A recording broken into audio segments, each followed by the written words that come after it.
Good evening, everyone, and welcome to Panther Stadium here at Gerald Kemp Field at Medina Valley High School, where the Medina Valley Panthers getting set to take on the Harlandale Indians tonight. I'm Jared Lucky along with Dwayne Garza, and we're ready to get another district game underway. Harlandale 4-2-1 on the regular season. They're 0-1 in district play. That's according to Max Preps.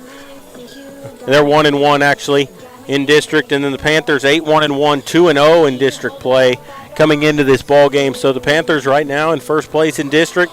Would like to keep it that way by getting a win here against Harlandale tonight. The Panthers have been playing pretty good baseball, and it's Jaden Krieger getting a chance to go to the hill tonight to keep his team rolling.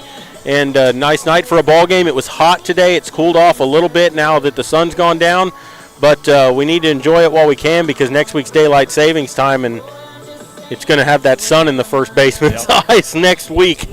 Yes, and he is Jared Lucky. The great Jared Lucky is gracing us today with his presence. Jared has been all over athletics of Medina Valley this season. We just went to our inaugural season. He did broadcasting for the soccer team. Jared, how did soccer go this year?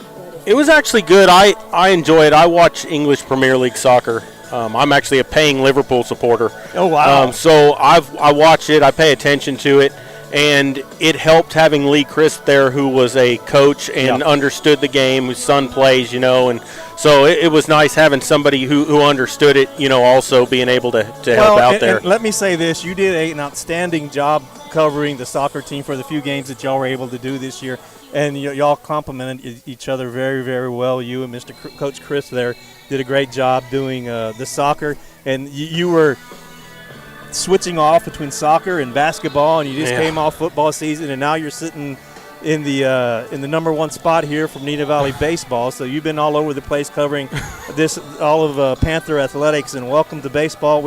I did the game last week. It was fun. It was a fun start of the broadcasting season for baseball. Like you said, the Panthers come in with a 2-0 in district and 8-1 and a tie overall, 8-1-1. Harlandale comes in 1-1 in district, and they're actually 5-2-1 overall. Medina Valley coming off another tournament, which they fared quite well again. Medina Valley, I think it was 2-1 or 3-1 in that tournament. Let's see here. Well, they beat Edison 12-0. They lost to Geneva, and that's the only loss so far this season. They beat Brennan 7-1, and then you beat Uvalde 6-0. So far in the season, of the 8 wins, they have only allowed 4 runs scored against them. In the lone run, when they lost against Geneva 1-0 in that tournament, the only run was on an error. So they've been hitting the ball very, very well. And when you're shutting out teams, they've had 1, 2, 3, 4, 5, 6, 7, 8 wins with shutouts. Well, they haven't allowed any runs, so they've done a great job offensively. Wow. And the defense, as far as the pitching, has done a great job too. They did some great tournament pitching, where they had some of the other guys come on the mound and throw some good innings. I know that Marty threw a great game. Magallanes threw a great game.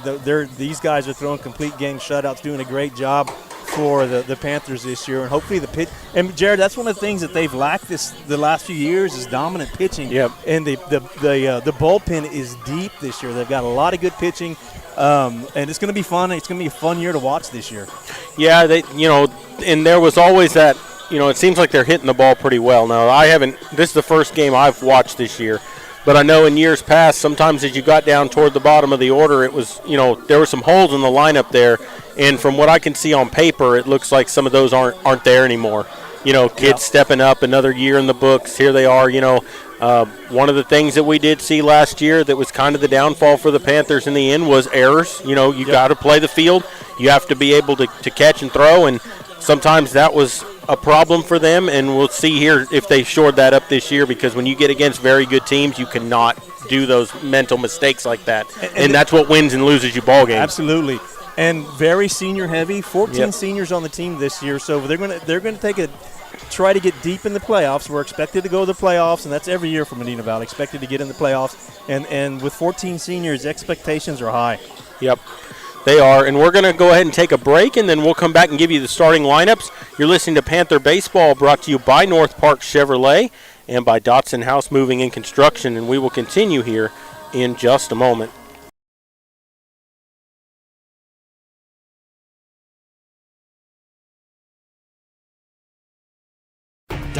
House Moving and Construction is a fourth-generation company operated by the same family for over 75 years. We do turnkey work from moving your structure, setting the foundation, and all your construction needs. Aluminum decking, concrete work, canopies, and any other need to make your project operational. From moving to construction, large or small, Dodson House Moving and Construction does it all. Located at 12939 Southwest Loop 410 in San Antonio. Give us a call at 210-628-1459.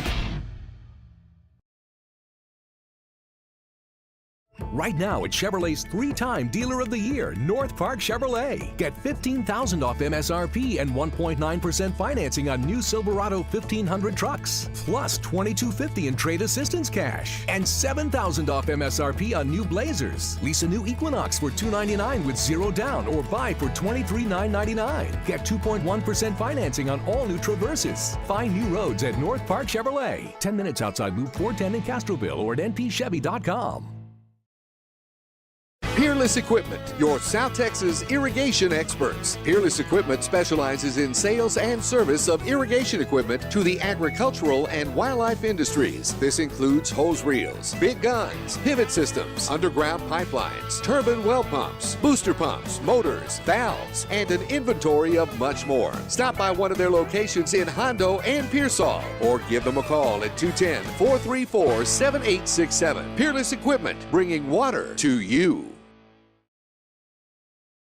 Have you ever made a friend by accident? I know I have. This is Alec with Lone Star Towing of Natalia, and I just want to let y'all know that I pay top dollar for your junk, wrecked, and abandoned vehicles. I can even come to your location and tow it out of there at no extra charge. Give me a call at 210-777-0585, and I'll be sure to get you taken care of quickly.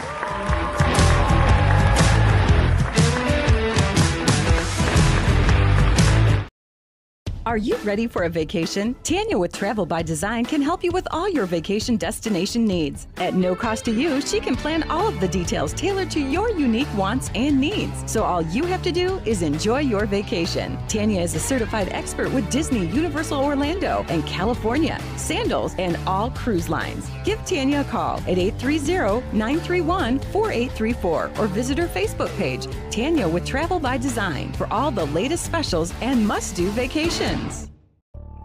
There's power in the simplest of actions. Like one neighbor helping another, where everybody looks out for everybody else. Community is everything at Medina Electric Cooperative, and we're grateful for your trust to provide the energy you need, giving you the power to power on. Medina Electric Cooperative is a Touchstone Energy Cooperative, your source for power and information.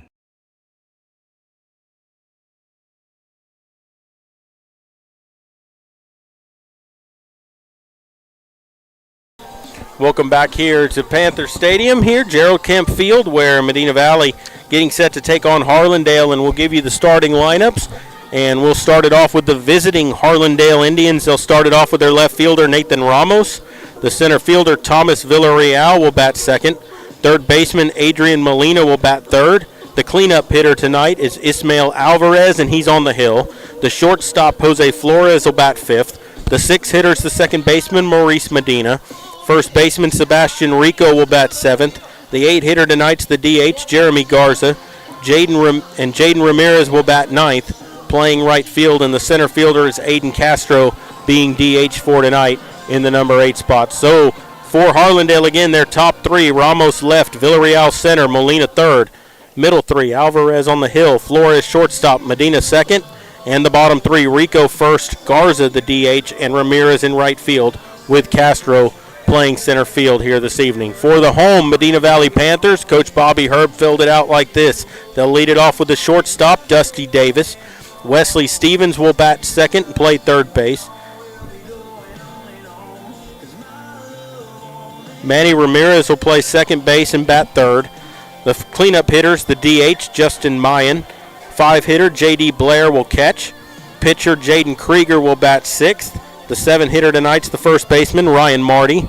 J.J. Gonzalez will play right field and bat eighth. And the 9-hitter's the left fielder, Michael Newton. And Gavin Rips will play center field tonight, being DH4 in the cleanup hole. So for the Panthers, top three: Davis short, Stevens third, Ramirez second. Middle three, Mayan DH, Blair catching, Krieger on the hill. And the bottom three has Marty at first, Gonzalez in right, and Newton in left field with Gavin Rips playing center here this evening. Those are the lineups tonight. Pregame brought to you by Lone Star Towing here this evening. And, Dwayne, we're getting closer to game time. They say 7:30, but for some reason they keep starting later and later and later. It's getting later and later. Last Tuesday was supposed to be a 7:30 start. We got first pitch was around 7:45, and we closed shop about 10 p.m., and that's with the 10-1 rule. So it makes for a long night. However, like you said, time has not changed yet. At least we get a break from the warmer temperatures that we had today. So it's kind of overcast right now. Well, it's clearing up, actually. Yeah. There were some light clouds earlier, but it's clearing up. It's going to be a nice night for baseball. Last week it was very, very humid. But, again, we have no wind, but it's not quite near as humid as it was last week. Yeah, but, Dwayne, we got a reader here. You want to go ahead? Yeah, we have a new sponsor for Panther Athletics, and it's the Magnolia Filling Station. And let me tell you a little bit about them. The Magnolia Filling Station features a daily dark roast and Fioretta blend medium roast drip coffee. Lattes, iced lattes, cold brews, chai lattes, mochas, teas, and lemonades made daily from scratch. They have pastries, muffins, cookies, cupcakes, and banana bread, just to name a few. A variety of sandwiches to include ham, turkey, Italian, and pimento cheese. Protein lunch boxes, English muffin breakfast sandwiches, and fresh fruit parfaits. Sit outside on the patio, enjoy the historic downtown Castroville atmosphere, or sit inside and visit the friendly barista and locals. Located 1101 Fiorella Street in beautiful downtown Castroville. I got hungry all of a sudden, Jared. I'd like to thank Magnolia Filling Station for sponsoring Medina Valley baseball and softball. Umpires are coming out here now. Hopefully they'll be meeting at home plate with the coaches here shortly to get the lineup cards and go over the ground rules here. Two-man umpiring crew here this evening. I'd also like to thank our primary sponsors, North Park Chevrolet and Dodson House Moving and Construction, for steering Panther Athletics all year long. And North Park Chevrolet has been with us for a long time, Jared. We've been doing this for, I want to say this is our 6th year doing baseball together. It's been a while. I mean, we've been doing it, and it's been very enjoyable. I remember when we first started, we'd have my son Garrison was on the JV, and as soon as the JV game was over, he'd come and join us and put the headset on. And he's graduating this May from college, so it's been a good 6 years, or if not maybe 7, since we've been doing this. Yeah, no, it's been that long. I remember the first game that I did with Medina Valley Broadcast Network was when we went to Waco La Vega to play them up there. That was the first game that I did for MVBN. Yeah. And that was when Coach Sosa was here. Yes. Back then, and we played them twice. We played them there and then at home the next year. And that's been, like you said, 6, maybe 7 years ago now. Yeah, and I like to, while we're talking about the old times there, I like to congratulate my son Garrison, who just got accepted to the PhD program at Texas Tech. So he'll be going to school for another handful of years. But in what? Biology. Biology. Yeah, he graduates this May with a biology degree, and he got accepted to their biology program to finish up with a PhD, hopefully, and we'll see how things go. Yeah, I got a full scholarship, and it's going to give him a stipend to go to school there. So he started here behind the seat here, behind this desk, behind the computer with us, and put 4 years there at Tech, and moving on.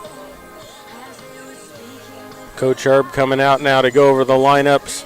Tell you what, Jared, they're not in a hurry to get started. No, not at all. It's 7:34, and they're not in a hurry. And the thing is the later starts. I kind of get it because the traffic at the school's so horrible, but I don't like getting home at 11:30 on a weeknight either. I got to be at work early in the morning. And for what I understand, that's the driving force behind it, is the traffic situations in order to get here. But I mean, I think it's okay on a Friday to start a little bit later, but it's a school night. Not to mention me. Well, here's the thing: they start school later, so they're getting out later, which has become a problem. Yeah, but I went to school and we started at 8:15. Why can't they still do that? I don't go to work any later. We're here. Yeah, too. exactly, exactly. We have across the hall here. We have Panther softball. Yep. And from what I understand, the softball mirrors the same teams that the baseball team does. So they're playing Harlandale, we're playing Harlandale, and when we do away games, it's going to be the same situation. we go to the same place. So we're going to have a full parking lot every time we have games out here. And soccer's playing at Loma Alto tonight too, and they've got a big game. Both soccer teams have big matches tonight. See, Medina Valley, with a win combined with the Southwest Legacy loss, would get the Panthers into the third spot tonight in the boys' schedule. Good evening, and the girls, the Medina Valley and Southwest, head into the final 4 games tied for first. So they've got a big game tonight too. Medina Valley's playing McCullum, and both the boys and girls are playing McCullum. So they've got some big matches tonight. Yeah, and they're about to introduce the lineups here this evening, and we're getting close to getting this game started. The Panthers are going to be in their home white uniforms tonight, white jerseys, white pants with the black stripe across the front, and white letter Panthers on it with the orange trim, black hats with the orange MV on the front. Harlandale wearing their traditional burgundy, maroon color, and gold. Gray pants with gold numbers and gold letters on the jerseys. The maroon cap with the, I think it's an I on the, I can't tell if it's an H or an I on the cap. Either way, they always travel well here. Pretty good crowd on hand as always. They're lined up in the outfield here at Medina Valley. Like they always are. The parking lot was full tonight because there's a ton of people at the softball game as well. Sebastian Rico. And you can't see what's on the cap because they're all wearing sunglasses. I don't know why you're wearing sunglasses for a 7:45 game, but every one of them's got a pair of sunglasses in the middle of their cap. You got to look the part, Dwayne. You got to look the part. These kids nowadays, that's all I can say. If I'd have worn sunglasses at night on my hat, my dad would have come and taken them off. Oh, I would have been benched. Literally, yeah. I would have been benched. And the rest of the Indians with head coach Oscar Valenzuela.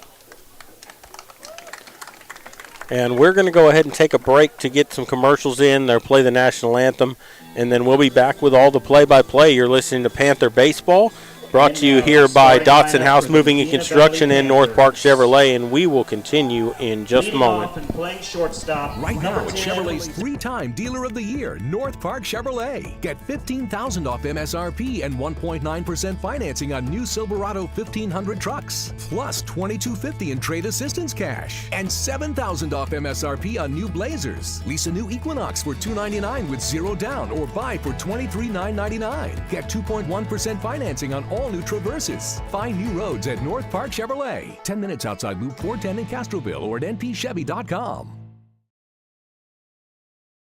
Dotson House Moving and Construction is a 4th-generation company operated by the same family for over 75 years. We do turnkey work from moving your structure, setting the foundation, and all your construction needs. Aluminum decking, concrete work, canopies, and any other need to make your project operational. From moving to construction, large or small, Dotson House Moving and Construction does it all. Located at 12939 Southwest Loop 410 in San Antonio. Give us a call at 210-628-1459.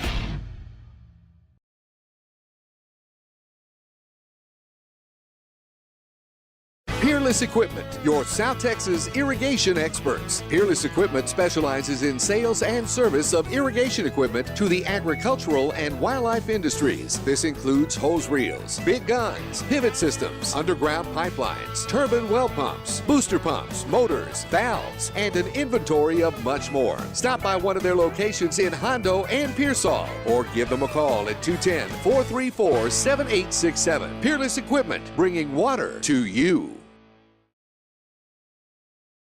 Have you ever made a friend by accident? I know I have. This is Alec with Lone Star Towing of Natalia, and I just want to let y'all know that I pay top dollar for your junk, wrecked, and abandoned vehicles. I can even come to your location and tow it out of there at no extra charge. Give me a call at 210-777-0585, and I'll be sure to get you taken care of quickly. Are you ready for a vacation? Tanya with Travel by Design can help you with all your vacation destination needs. At no cost to you, she can plan all of the details tailored to your unique wants and needs. So all you have to do is enjoy your vacation. Tanya is a certified expert with Disney, Universal Orlando, and California, Sandals, and all cruise lines. Give Tanya a call at 830-931-4834 or visit her Facebook page, Tanya with Travel by Design, for all the latest specials and must-do vacations. Bush's Chicken, one of the oldest locations in Castroville, is proud to serve the Medina Valley area. Bush's Chicken has one goal: be the best. Bush's Chicken knows its success comes from loyal customers in the communities they serve. Stop by Bush's Chicken on Tuesday and get the Tender Tuesday deal, or try their buffalo fries and ask about their Panther special. It's always a hit. Bush's Chicken, 935 Highway 90 East in Castroville. Call them at 830-538-2800. There's power in the simplest of actions. Like one neighbor helping another. Where everybody looks out for everybody else. Community is everything at Medina Electric Cooperative, and we're grateful for your trust. To provide the energy you need, giving you the power to power on. Medina Electric Cooperative is a Touchstone Energy Cooperative, your source for power and information.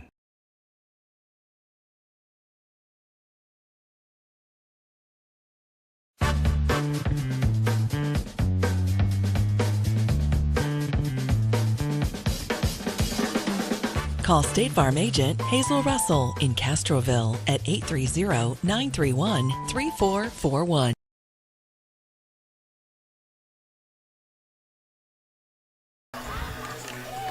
Welcome back here to Panther Stadium, where Jaden Krieger is warming it up to his battery mate J.D. Blair.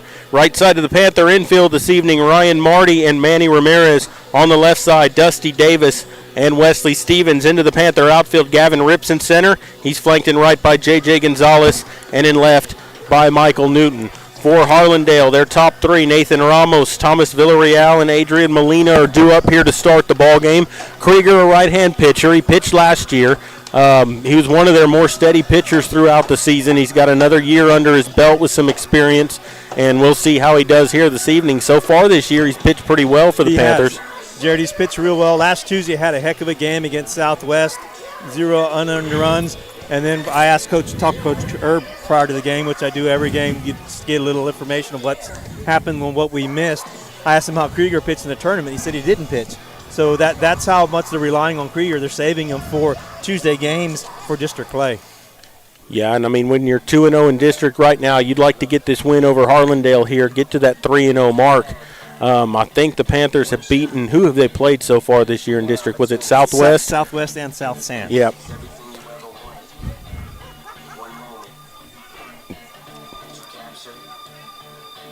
I know Eagle Pass sometimes has a pretty good ball club. That's going to be one we're looking forward to coming later on. Southside as well. Actually, they've all got decent teams this year. It's going to be – they're going to fight for all four positions.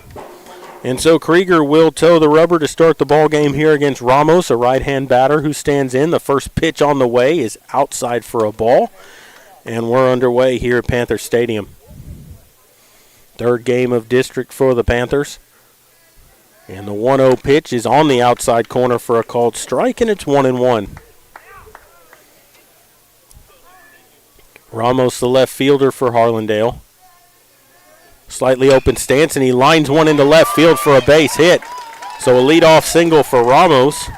That was a bullet out to left field, Gerald. One hop to the left fielder.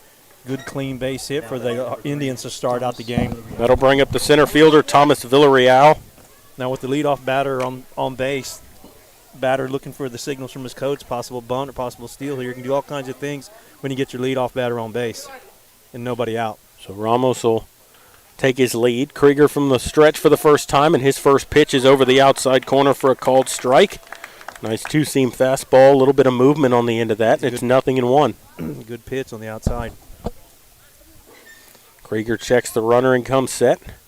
Right-hand batter waits. Curveball called strike, and it's 0-2 to Villarreal.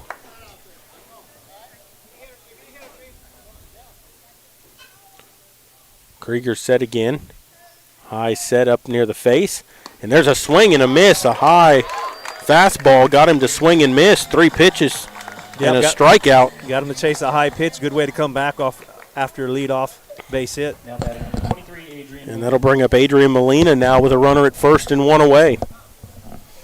Molina, their third baseman, another right-hand hitter.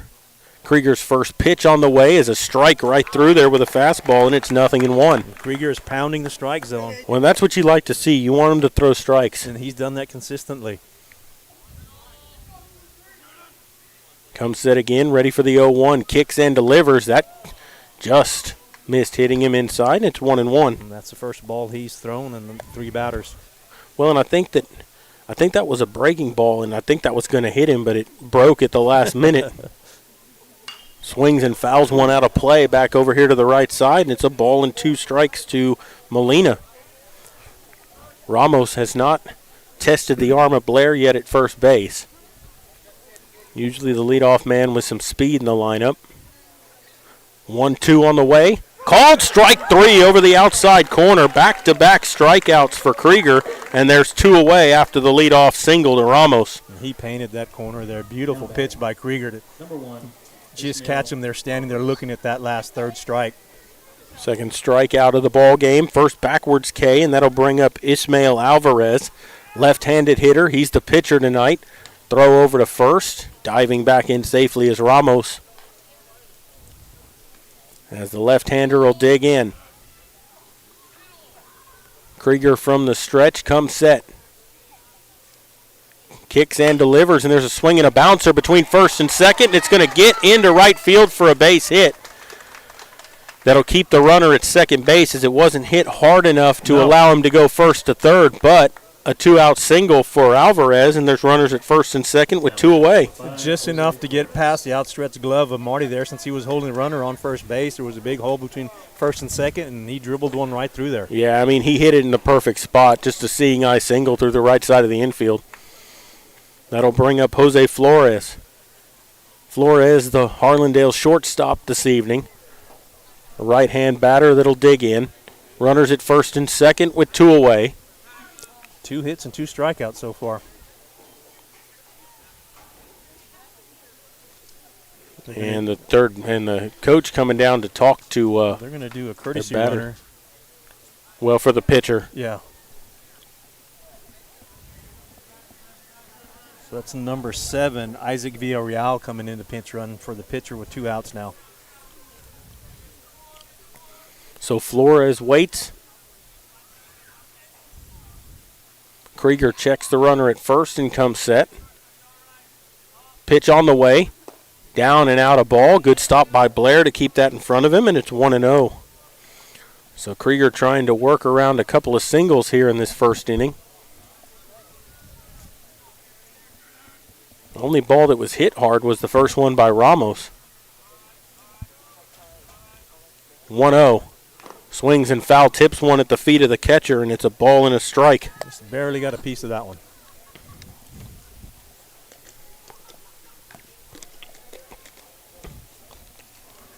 So 1-1 to Flores. Maurice Medina waiting on deck. Krieger would like to see him lead off the next inning. Right-hand batter stares out at Krieger. Pitch on the way. Called strike outside corner. Throw down to first. Just back in safely was the pinch runner, Villarreal. Marty put that glove right on the diving back helmet there of the helmet of the diving back runner there. Just a tad bit late. And that was a strike. He called that a strike, I'm pretty sure. It should be 1-2 to the batter. Not 2-1 as the scoreboard shows.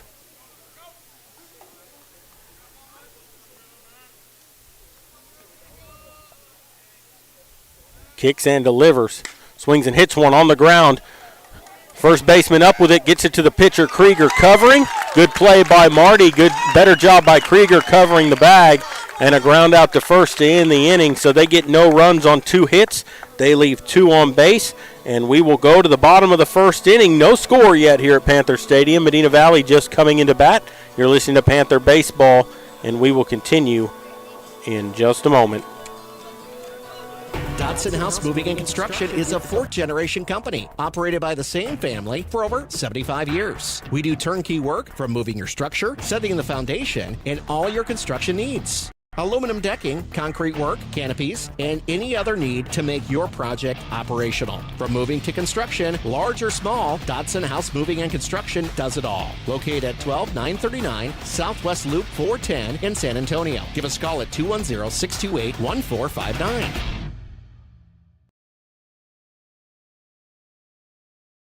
The Medina Valley Sports Boosters are proud to support the Medina Valley Panthers. The Boosters are always looking for volunteers and new members. The MVP Boosters raise funds to support the MVISD sports and scholarship programs. Get your Panther swag at the football store located next to the concession stand. We have several items on sale. Join, volunteer, or purchase your Panther swag today at mvpboosters.com.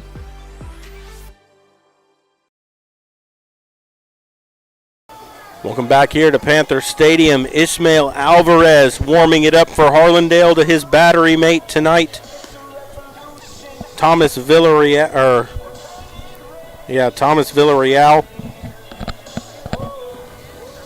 Let me look at something here. They did not list a catcher on their lineup, I don't believe. Yeah, they did. He's the DH. He's being DH for. Okay. Leading off for the Panthers tonight, number 10. Yeah, so Alvarez warming it up to his battery mate, Aiden Castro. Right side of their infield, Sebastian Rico and Maurice Medina. On the left side, Jose Flores and Adrian Molina set the outfield after the first pitch, and it is a strike called to Davis, and it's 0-1 to start for the left-hander Alvarez. Left-hander's pitch is inside a ball, 1-1. Outfield for Harlandale in center, Thomas Villarreal, flanked in right by Jaden Ramirez and in left by Nathan Ramos. Alvarez with a 1-1 count to Dusty Davis, leading things off for the Panthers, and he swings and pops one up right side of the infield. First baseman underneath it, makes the catch for the out, and there's one away. Just a high pop-up on the infield, straight over first base, easy out. And we'll see what the Panthers can do against this lefty. Their last start against a lefty ended in a 1-0 loss to Brennan. Next up for the Panthers, number 1, Wesley Stevens. Yeah, that was actually Geneva. Was it Geneva? Yeah, they lost to Geneva. And from what I understand, he had quite a bit of velocity. Oh, okay. This is Wesley Stevens, the third baseman, right-hand batter, and he swings and fouls a curveball back out of play, and it's 0-1. Went after a curveball on the first pitch.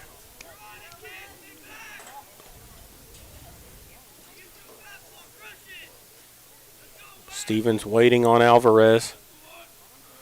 Pitch on the way. Alvarez works from the stretch the whole time, and he's high for a ball, 1-1.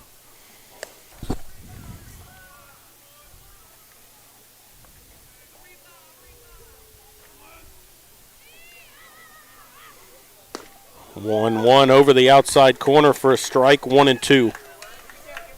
Nobody on, one away. Just got a hint of a breeze coming in from center field. Can you feel it? It feels good. Yeah, it feels good. The flag's still hanging limp out there, but there was some cooler air that came through for sure. And there's a swing and a foul to stay alive back to the base of the screen, and it'll stay a ball and 2 strikes to Stevens. You know, and Alvarez has got some decent velocity up there on the mound there, Jared. Yeah, he does. Compared to what we saw against Southwest, quite a bit faster. 1-2 on the way. Curveball that stays away, and it's 2-2. So 2 balls and 2 strikes here to number 2 hitter Wesley Stevens. 2-2 on the way. He swings and misses at a high fastball. High fastball with some good velocity. Swung right through it for out number 2. Number 11, Manny. 2 down. That'll bring up Manny Ramirez. Ramirez, a right-hand batter, will dig in.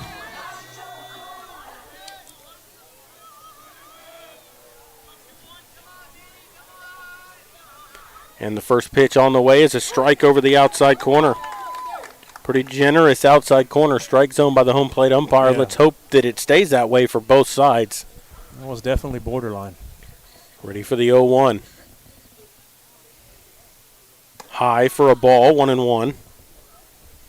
Ramirez batting in the number 3 spot here this evening. Nobody on, 2 down in front of him.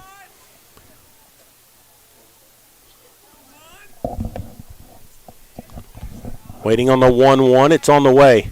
Swings and fouls it out of play over the right side, and it's a ball and 2 strikes to Ramirez.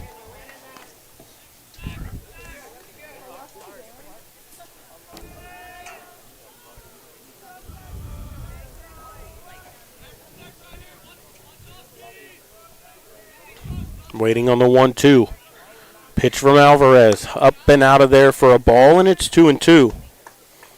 So 2 balls, 2 strikes to Ramirez. Justin Mayan waiting on deck.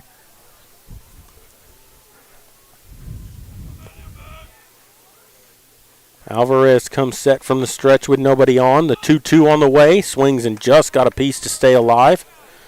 And we'll do it again at 2 balls and 2 strikes. Like you said, Alvarez with some velocity right now. These Panther batters just a little bit late. We'll see if they can make that adjustment to catch up as they, go through the order here. And then once they turn the lineup over to see him a second time. Second time usually around, they've got it figured out. Especially with a good pitcher. Ready for the 2-2. Here it comes. Curveball swung on, bounced foul up the third base line right at Coach Herb. Ramirez doing a good job hanging in there. 2-2. Yeah, seeing some pitches here. Well, and also making them work. Making them work, exactly, Jared. Making them throw a lot of pitches. It's up to 15 in the inning. That's usually the bar. 15 an inning is what is a offense. You want as many pitches as you can get them to throw in an inning.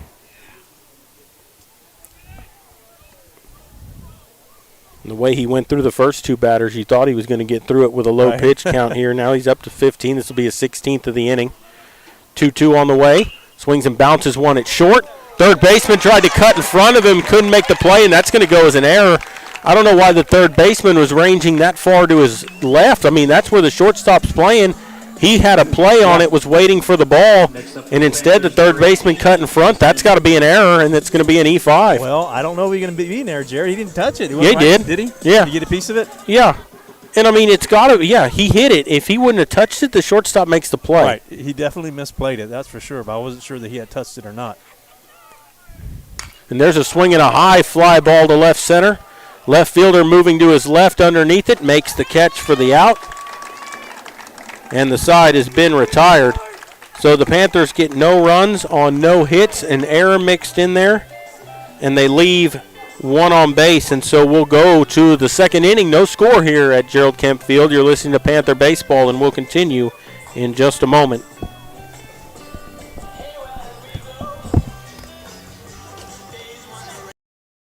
Sammy's Restaurant and Habeas Alsatian Bakery, 2 legendary landmarks in Castroville. From breakfast to delicious hometown lunch specials and more, Sammy's satisfies your taste buds with the unique flavor of Castroville. And from fresh baked breads to pies and pastries, South Texans have made Habeas Alsatian Bakery a must-to-visit since 1940. Sammy's Restaurant, online at sammysrestaurant.com. Habeas Alsatian Bakery, online at habeasbakery.com. With Broadway Bank, your everyday banking is fast, easy, and digital. And now you can bank local and earn $300 when you open a new free checking account online with qualifying activities. Enjoy the convenience of a Texas-based bank with lots of local financial centers and an award-winning online and mobile banking experience that lets you bank when you want. Learn more about this limited time offer at broadway.bank/300. Minimum opening deposit is $25. Offer subject to change without notice. Terms and conditions apply. Member FDIC.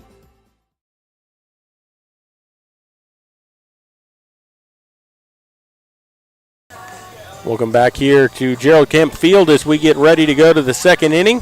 Jaden Krieger warming it up here for the second.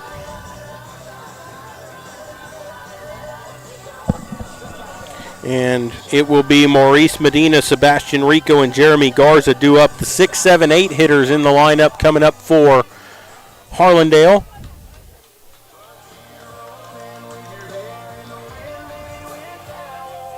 And so Medina will stand in. He's a right-hand batter to face Krieger. Krieger threw 15 pitches in that first inning. Right at the bar. Up to bat, number 8, Maurice. Medina, the second baseman for the Indians. Right-hand batter who stands in. And he takes a strike. 0-1.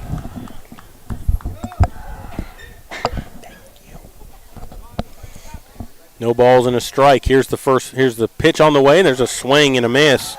And Jared, across the hall, looks like they're squared away at one apiece. Medina Valley and Harlandale in softball in the bottom of the second inning. Krieger's 0-2 to Medina. Swings and foul, tips one just at the feet of Blair, and it'll stay 0-2.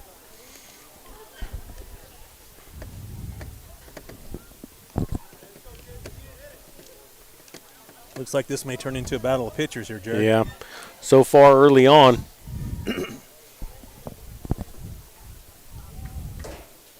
Which I know, and I'm one of those weird people that likes pitchers duels in baseball. I'd rather watch a 1-0 ball game than an 8-7 ball game all day. And there's a called strike 3 with a little slider over the outside corner. Second backwards K in the ball game for Krieger. Third strikeout overall, and there's one away here in the second inning.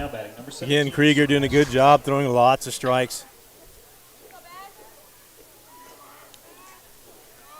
That'll bring up the first baseman, Sebastian Rico, who takes the first pitch high for a ball, 1-0. Rico, their first baseman. Right-hand batter stands in here. Nobody on, one out. Krieger's pitch is swung on, fouled straight back into the screen, and it's a ball and a strike.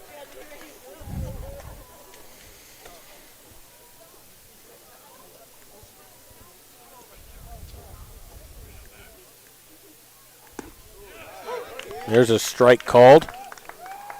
The good thing about Krieger, his strikes are on the corners. They're up high, a little low, nothing right down the middle. Good job pitching tonight. There's a swing and a miss. Swung right through that breaking ball.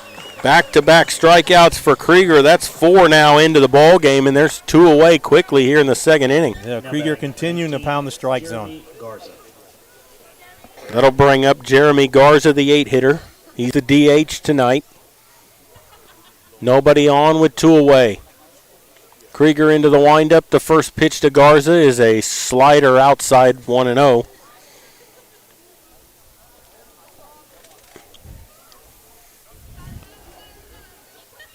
Over the outside corner, and that's a strike, 1-1. Geist 2-seam fastball there right at the knees.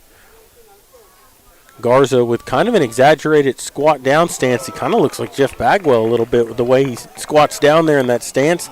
Well, little different than what you're used to seeing. He didn't swing like on that. No, that's right 1-2. Swings and taps one foul. Just got a piece of that breaking ball that was low. Stays alive. It'll be 1-2. It's like a contact hitter swing, Yeah.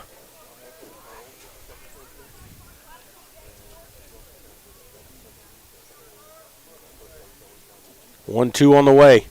Swings and bounces one towards short. Slow roller. Third baseman Stevens can't make the play cleanly. We'll see how they score that. It was a tough play. He had to charge it up near the mound. Even if he makes the play on that, I don't know if he has a throw to first base. Yeah, it would have been a very, very tough play to see if he would have came up with the ball. Because, like I say, he came from third base position. He fielded it near the pitcher's mound. And then he had to make an on-the-run throw. I think you got to give him a single on that. Now batting number 11, Jaden Ramirez. We'll give him a single. That'll bring up Jaden Ramirez. Yeah, the scorekeeper not keeping track of that on the scoreboard here tonight. They're having scoreboard issues. Yeah, she did tell me that. Yep. Yeah. There's a swing and a miss, 0-1 to Ramirez, the number 9 hitter. Runner at first with 2 away after the infield single. There's a swing and a miss, another fastball, and it's 0-2 to Ramirez. And only a 2-step lead over at first base. Ramirez stands straight up. Pitch on the way. Started after it, laid off in time on an inside pitch, and it's 1-2.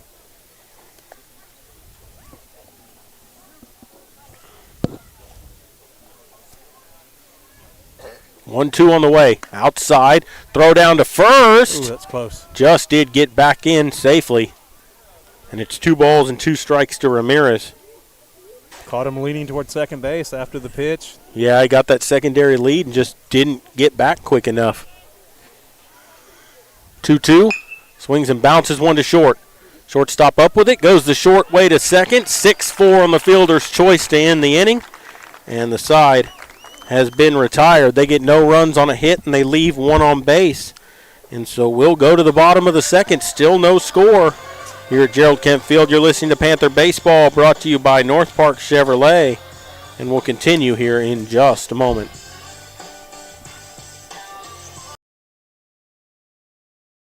Rusty Rooster at 806 Highway 90 West in Castroville is the place to stop on your way home from work or to drop by on the weekend to grab some beverages without ever leaving your truck. Rusty Rooster, the place in Castroville for quenching your thirst from sun up to sundown. Drive through today. Fast, convenient. That's Rusty Rooster, 806 Highway 90 West in Castroville. After all, anything goes till the rooster crows.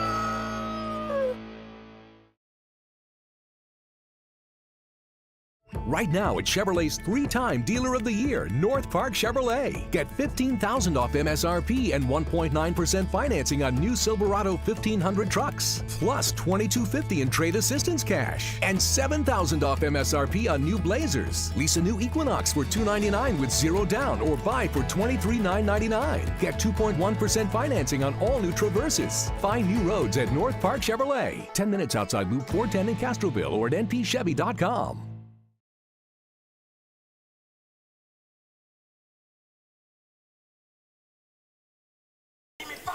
Welcome back here to Gerald Kemp Field as we go to the bottom of the second inning. No score here.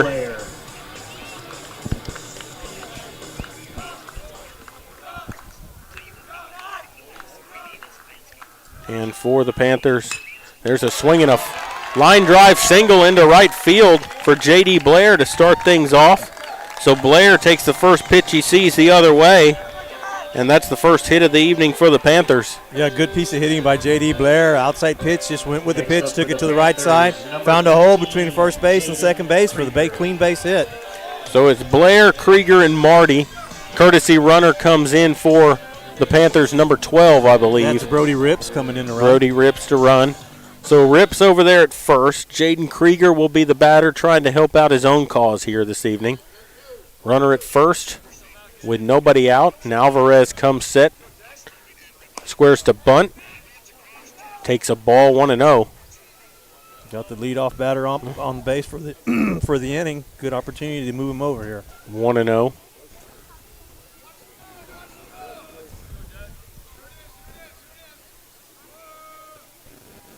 On the way. Swings and fouls it back out of play. A ball and a strike. Jared over at the softball field. Panthers took a 4-1 lead after going to two complete, or tied 1-1 earlier, and they scored a bunch of runs now. Now on the top of the third, Medina Valley up 4-1 over Harlandale. Here comes the 1-1. Squares to bunt again. Bunts it foul in the air, and it'll drop foul. So it's 1-2 now to Krieger. Now he's going to have to hit a swing away now. Try to get him to move over the sacrifice. Yeah, you know, he tried to bunt that high pitch, and anytime you try to bunt one up above your hands, it's usually not going to end well. No. Luckily, it did fall foul. He gets another swing at it. Sometimes you just pop that up to the catcher. We'll make it up with a base hit right here. 1-2 on the way. High, a ball, 2-2. It's a good take with 2 strikes.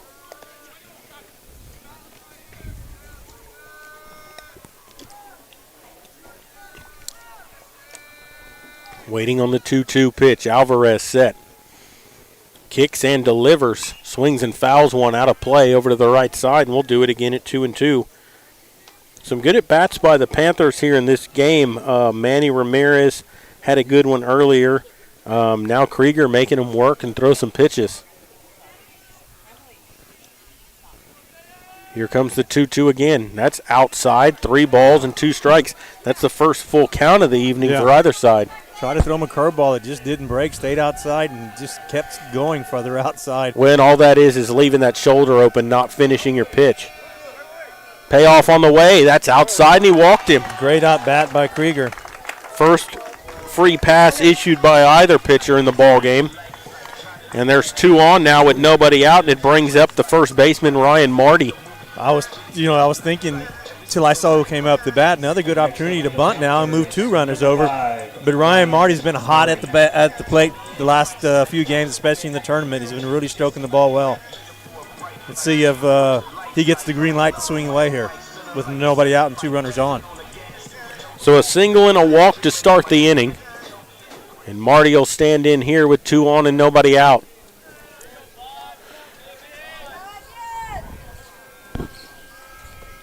Alvarez checks on the runner at second.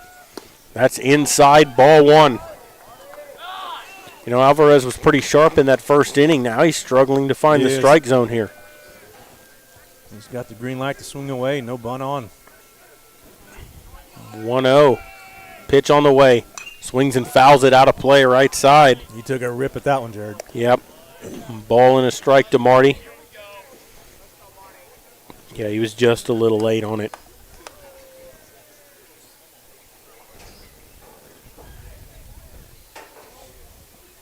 He'll stand in here, stares out at Alvarez. The left-hander comes set at the belt. Pitch on the way, he swings and fouls that one out of play over to the right side again, and it's 1 ball and 2 strikes to Ryan Marty. He's behind in the count now. Let's see if he comes back with a breaking ball. His breaking ball has not been working all that well. No, he hasn't found the touch on it yet. You know, at some point he'll probably find the spin on it, and you hope that eventually, if he doesn't, he'll just leave one out over the plate. Well, we're out of baseballs, Jared. They're looking for balls. They finally got one thrown in, but they've been so many foul balls hit the last few outs between both teams that they're not getting them back in time. Here comes a couple of more. But a lot of swings, a lot of balls hit out of play. There's 1, 2, 3 balls come in. They're just flying over the fence now, coming back in the field to play. Yep, so the pitcher's got 1. Home plate umpire's got 3 more. They're ready to go. Well, everyone's standing here ready, and the home plate umpire's not. Call time again. Yeah, there you go. So a ball and 2 strikes to Ryan Marty. 2 on, nobody out. Panthers trying to strike first here in a 0-0 ball game in the bottom of the second. Kicks and delivers, swings and fouls that breaking ball off out of play. He got way in front of that ball, pulled it over the dugout. Onto the concession stand. Yeah. Marty wishing he could have that pitch back. Yeah, that was a good pitch to hit. We said if he misses, he might leave one over the center of the plate. Well, he did. He just was way in front of it. Eyes got too big there. There's a called strike over the middle of the plate, and he froze him. I think he was looking for that curveball again. He didn't get it. Was not expecting that pitch, and he got frozen, just like you said, Jared. Second strikeout of the game for Alvarez. Now batting number 3, J.J. Gonzalez. That'll bring up J.J. Gonzalez. Yeah, and you know, he got that curveball. He was probably looking for it again because he knew he could hit it. And he thought Alvarez might throw it a second time, and he did, and he just got a fastball right down Broadway. Yeah. Just couldn't pull the trigger. So still 2 on. Now there's 1 away, and Gonzalez, the 8-hitter, will stand in. And he takes outside ball 1.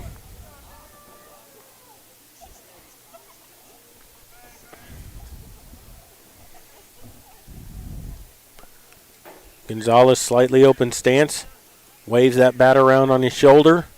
1-0 on the way, and that's down low, and it gets away from the catcher. Wild pitch, and that's going to move the runners up to second and third with 1 away. We're now a pass ball, sacrifice fly. Anything could get you a run. Brody Rips moves over to third base.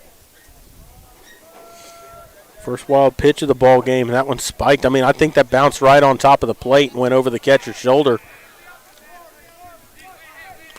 2 balls, no strikes, first base open. Michael Newton waiting on deck. 2-0 on the way. Down and in. 3-0. That was a good stop by the catcher that time. Saved a run by that catcher right there with that stop. I thought that ball almost hit the feet of the batter there. Yeah, that's Aiden Castro behind the plate. So a 3-0 count here.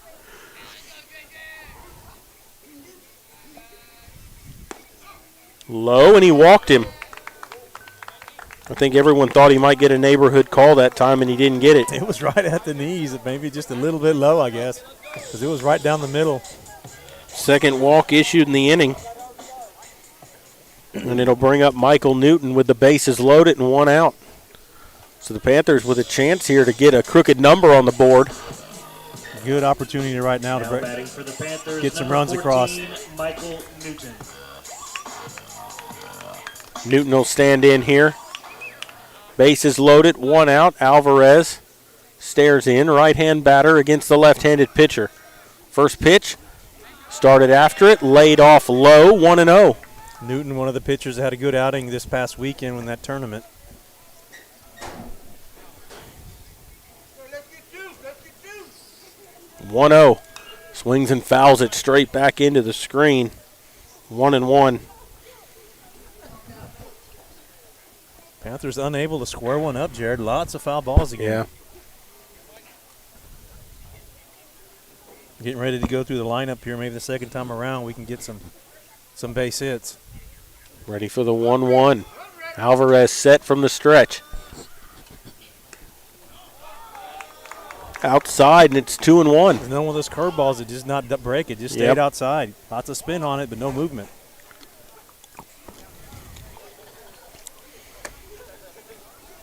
Dusty Davis waiting on deck.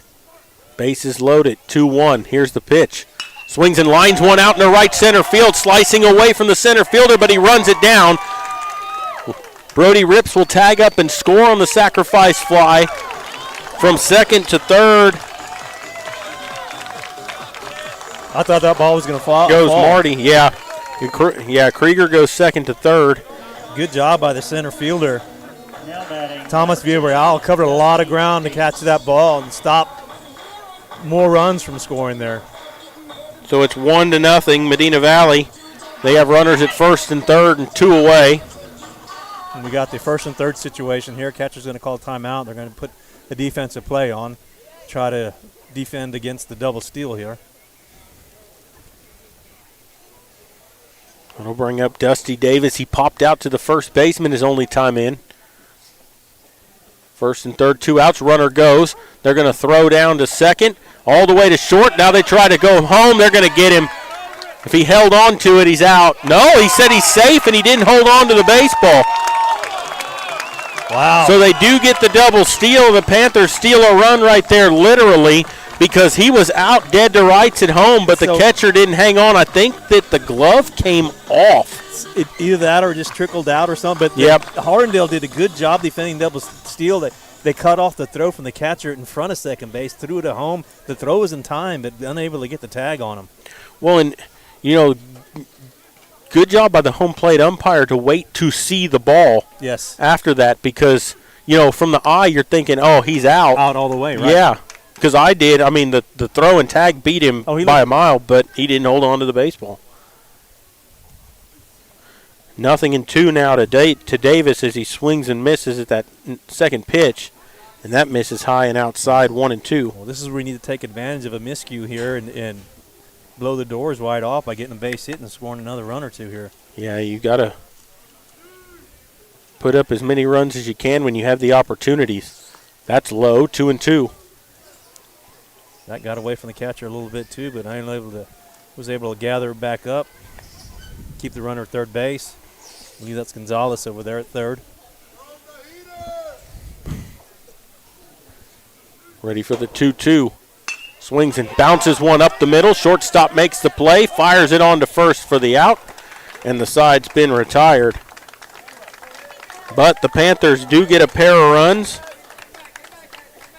on only 1 hit, 2 walks mixed in, and they leave 1 on base.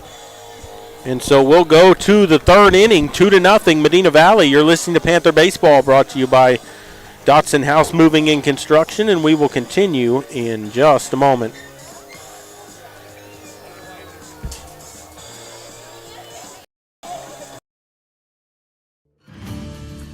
Texas, 268,000 square miles and then some.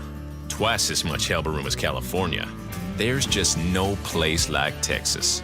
And you can take that to the bank. Texan Bank, poised and ready for a future that's wide open. Member FDIC. Big State Electric is raising the bar in the San Antonio electrical industry.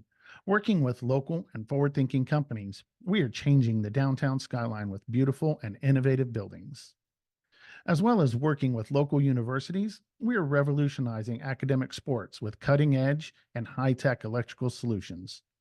Join us as we light up the future one project at a time. Big State Electric, competence and quality since 1966. Supporting San Antonio, Austin, Houston, and the Gulf Coast region.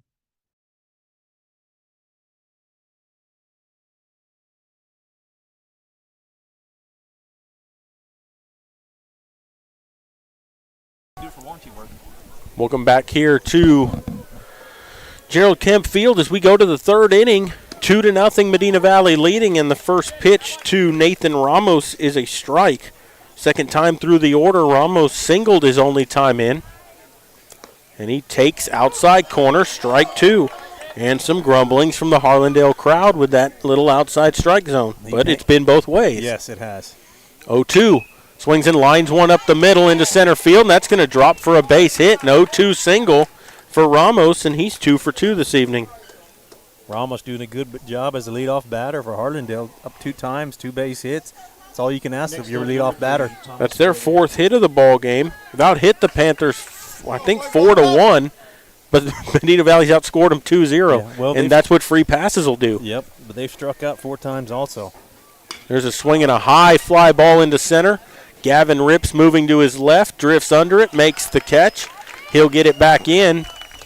A pitch in and out to Thomas Villarreal, who had struck out his first time up. Flies out to center, and there's one down here in the third. Even though they've had 4 hits, a lot of credit to Krieger for throwing strikes. He's thrown a ton of strikes. You just keep pounding that strike zone, not giving any free passes and not letting the count getting deep on any batter. This will be Adrian Molina. He struck out looking his only time in. 0 for 1 in the ball game. Threw it behind him, and that's going to get to the backstop. That'll move the runner to second base on the wild pitch. Almost hit him in the back of the calf. Yeah, it literally went behind him. Hey, you got to throw those every once in a while. I've always been a firm believer. You can't just keep pounding the strike zone all the time. You can let them get their swings in and stand in there. Throw a wild one every once in a while. Keep them light on their toes. Let them know that at any point you could put one between the shoulder blades.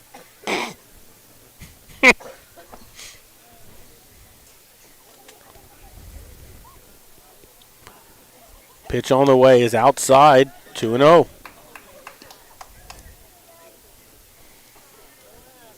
Molina with a runner at second base and 1 away. And balk? I didn't see it. I didn't either, but that's what they called. The home plate umpire called it, and Coach Herb wants to know what's going on. He didn't see it either, and he wants an explanation. I don't blame him. I didn't see any movement at all. He's saying that he rocked backwards. Or he turned his shoulder out, one of the two. Either way, it's a balk, and there's a runner at third with 1 away. And a 2-0 count to Molina. Swings and lines one straight back at me. 2-1. Almost knocked your drink down. When once you come set, you can't flinch those shoulders anyway, and I think that's what he did, is he moved his shoulders before coming home. There's a curveball that's fouled back, and it's 2 balls, 2 strikes now to even things up. We are sitting right behind home plate, but a lot of people don't understand. We're like eye level with the plate almost. We're like a lot lower, and it's hard to see through the catcher and the umpire a lot of times. Yep. There's a swing and a bouncer foul back to the screen. Stays 2 balls, 2 strikes. We would love to be in the press box, but there's just not enough room up there. Nope. The next best place is right behind the catcher and the umpire in front of the bleachers. Ready for the 2-2. Here it comes. Swings and bounces it foul up the third base line to the Panther dugout, and we'll do it again at 2-2. Yeah, and he's been working Krieger hard here at this at-bat. Yeah, good at bat by Molina. Their 3-hitter. Runner at third, one out. Here's the pitch. Swings and fouls one out of play way down the right field line, and it'll stay 2-2.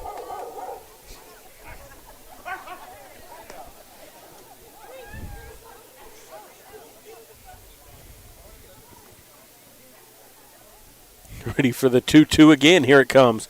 Swings and taps one up the third base line, and it will go foul. Just foul.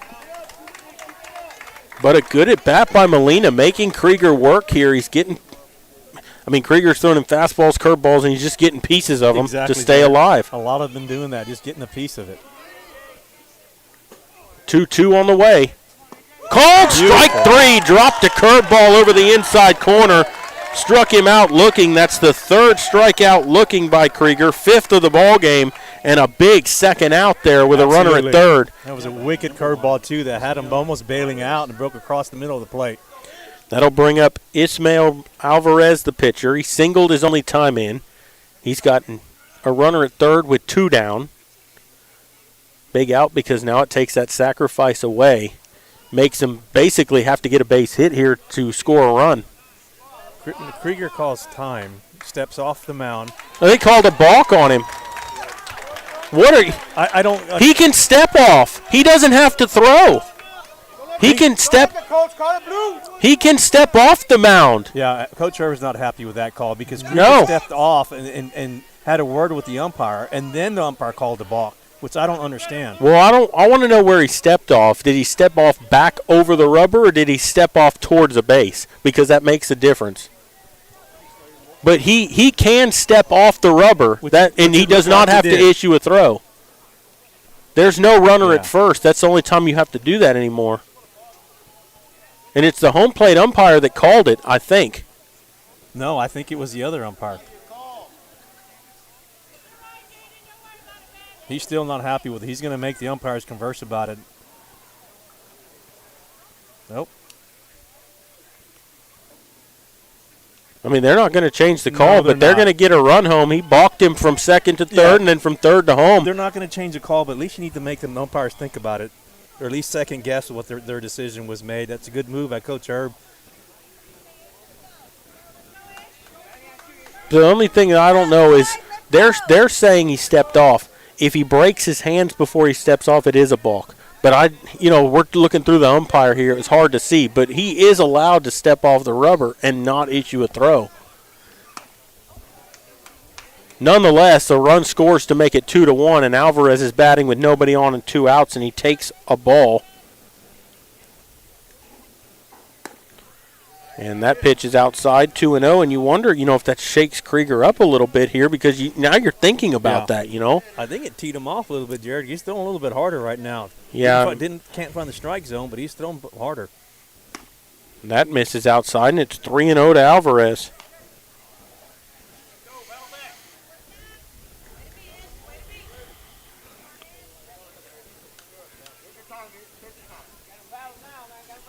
There it is. Called strike outside corner makes it 3-1. Had to throw strike there, and he did. Alvarez, the only left-handed batter in either lineup here this evening. 3-1's popped up foul. That's going to get out of play down the left side. He hit that high in the air.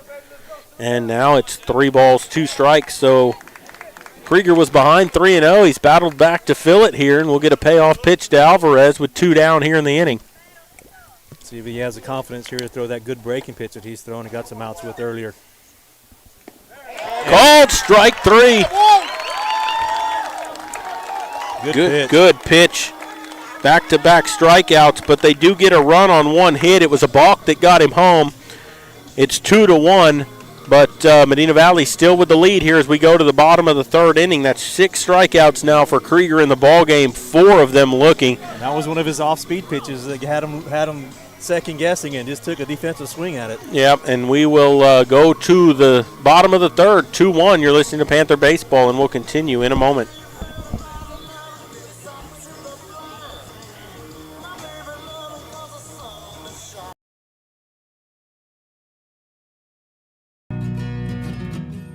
Like you, we love calling this home. Castroville State Bank has been serving the Medina Valley area for over 63 years by providing the best financial products, modern technology, and customer service.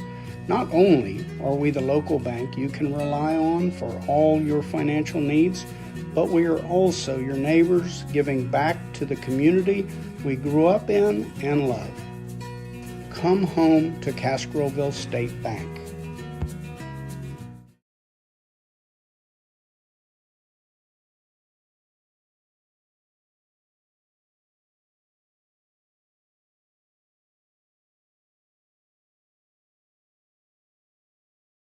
Service. They're fully insured, offer free estimates and multiple references, so you know you're getting the best. 3D does landscaping, lawn maintenance, irrigation, tree installation, lighting, and more. Whether it's residential or commercial, 3D Landscaping and Irrigation has you covered. Give 3D a call at 830-985-9115 or find us online at threedlandscaping.com.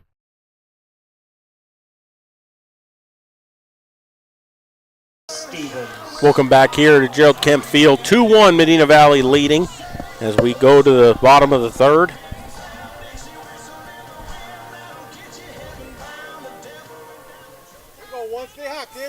And Wesley Stevens will stand in. And the first pitch to him is swung on and missed. Took a big rip. Nothing that in first one. Pitch.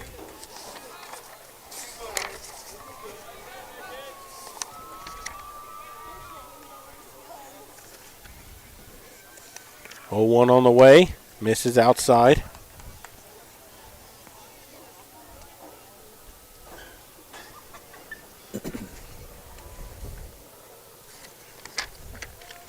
Stevens with a 1-1 count. He struck out swinging his only time up, and he takes a strike over the outside corner. Finally got that curveball to get over the back door, and it's 1-2. And that's what it was. There was a backdoor curveball that just caught the corner. Well, and if he starts throwing that for a strike, it's going to make the Panther hitters, stay more honest. There's a swing and a shot right at third and through the infield for a base hit. Ball was hit hard just to the left of the third baseman who couldn't get his glove to it. He tried to lay that ball, and it bounced right over his glove. Tried to catch it on the side. Second hit of the game for the Panthers. Next up for the Panthers. That'll bring up Manny Ramirez. Reached on an E5 his only time in. Well, the last time they got the leadoff batter on base, we scored 2 runs, so let's see if they can do it again. Ramirez reached on an error his first time up, 0 for 1 officially. He's got a runner at first with nobody out.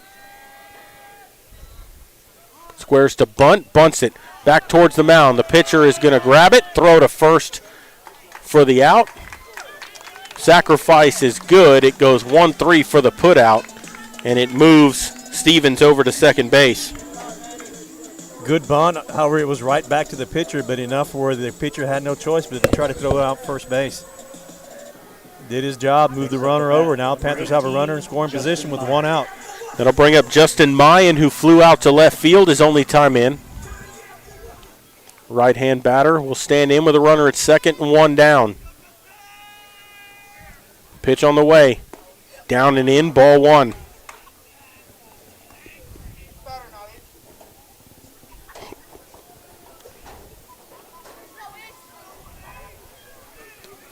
Alvarez with a 1-0 count.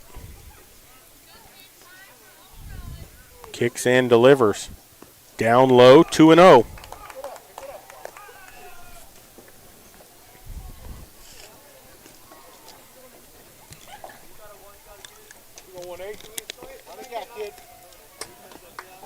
Over across the hall, Medina Valley is leading the Indians in softball 4-1 there in the top of the 5th. That's outside, 3-0. Gosh, why can't these games already be in the bottom of the 5th? These take a while. I know it. I mean, I love baseball, don't get me wrong, but the 7:50 start doesn't help. No. 3-0.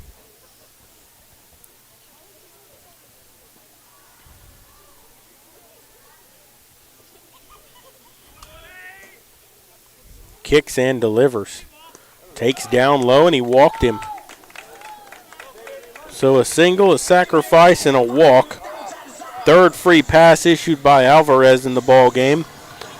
And there's runners at first and second with one away. It'll bring up J.D. Blair, who singled through the right side of the infield his first time up with a line drive.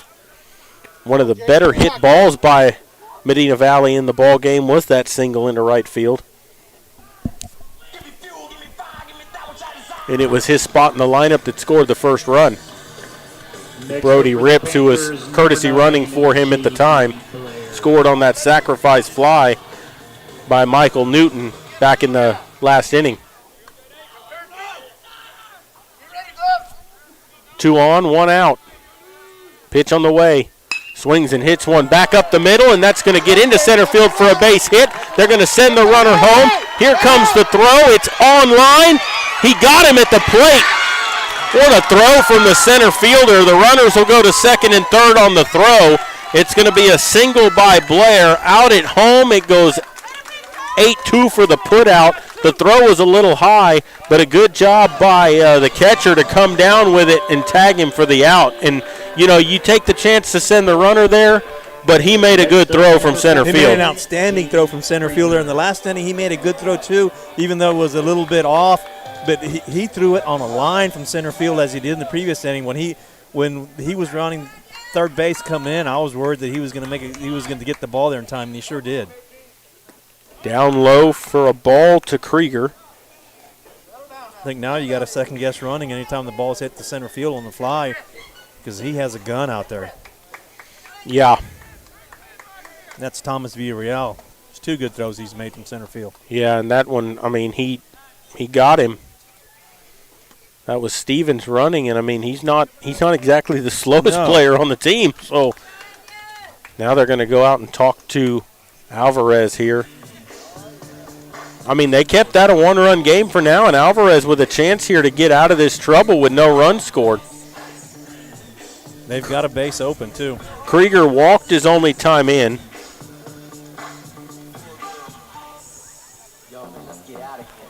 And he's still talking to the home plate umpire about that ball. I was just going to say he's asking him about it.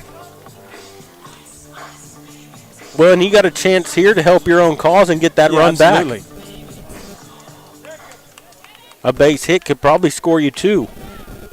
Second and third, 2 down. Ready for the 1-0. Here it comes. Ooh. Got that call over the outside corner, 1-1. They looked a little high and outside from here. I think that's the first time that strike zone's been expanded that much in the ball game, but we'll see. Sometimes it does widen over the course of the inning, and there's a base hit in the center field. That'll get 1 run home. They're going to wave the trailer. Here comes the throw. That one's not going to be in time. A 2-run single for Krieger, and it's 4-1 Medina Valley here in the bottom of the third. He served him up right down the middle and took advantage of it. He lined a rope out to center field. Center fielder had another opportunity to get a throw runner out at home, but it was just a little bit too much on a throw. It was actually high this time.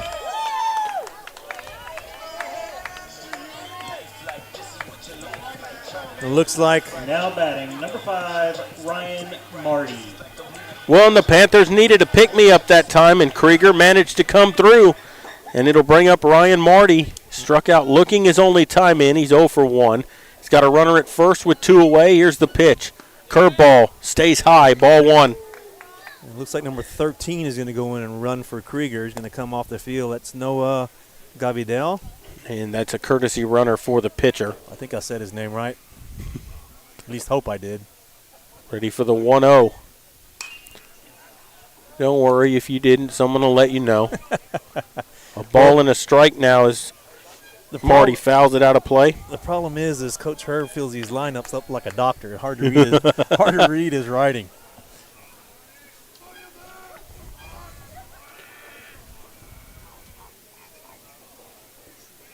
One on the way. Swings and fouls that one out of play over to the right side, and it's a ball and 2 strikes now on Marty. Marty needs to settle down here. Was real aggressive on those last 2 swings. Trying to make something happen. He just needs to relax, find a pitch he can hit. Now he needs to take a little bit off his swing now that he's behind in the count here, and just put one in play. Pitch to Marty. Swings and misses at a curveball in the dirt. Just got over the top of it and out in front, and that will end the inning.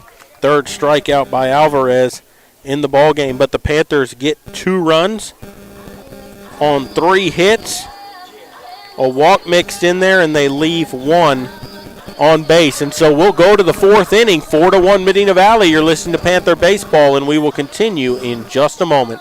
Dodson House Moving and Construction is a 4th-generation company operated by the same family for over 75 years. We do turnkey work from moving your structure, setting the foundation, and all your construction needs. Aluminum decking, concrete work, canopies, and any other need to make your project operational. From moving to construction, large or small, Dodson House Moving and Construction does it all. Located at 12939 Southwest Loop 410 in San Antonio. Give us a call at 210-628-1459. Have you ever made a friend by accident? I know I have. This is Alec with Lone Star Towing of Natalia, and I just want to let y'all know that I pay top dollar for your junk, wrecked, and abandoned vehicles. I can even come to your location and tow it out of there at no extra charge. Give me a call at 210-777-0585, and I'll be sure to get you taken care of quickly.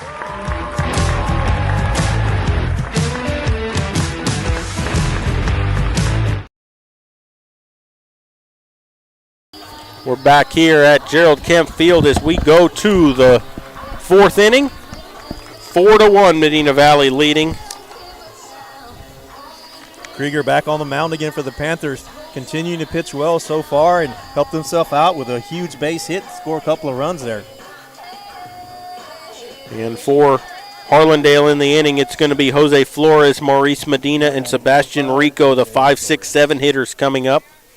Flores 0 for 1. He grounded out to first, his only time in. Leading off here in the 4th inning, and the first pitch from Krieger is outside with a slider, and it's 1-0.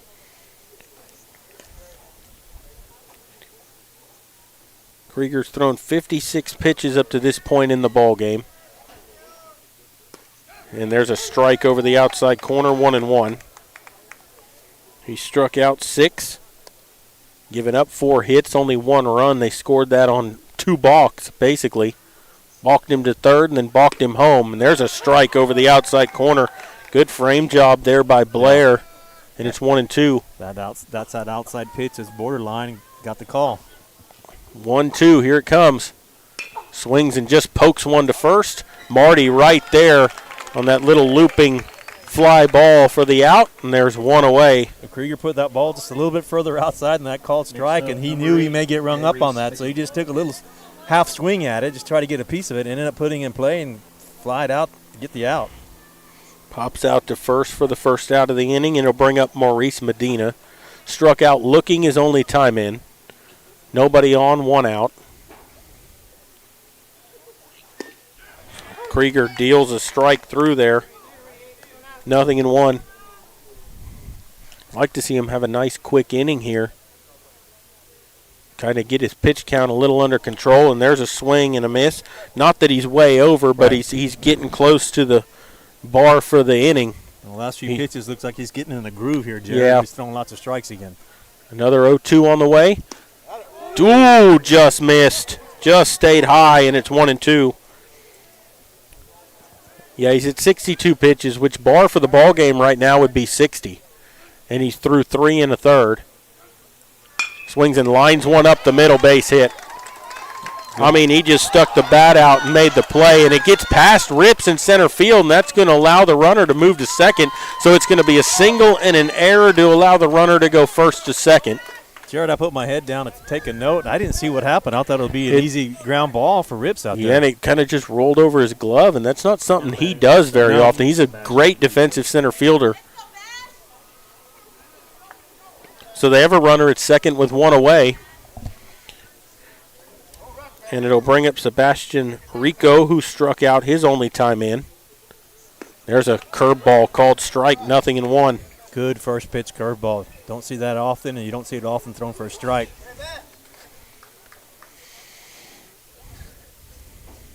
Krieger ready. High stretch, pitch on the way.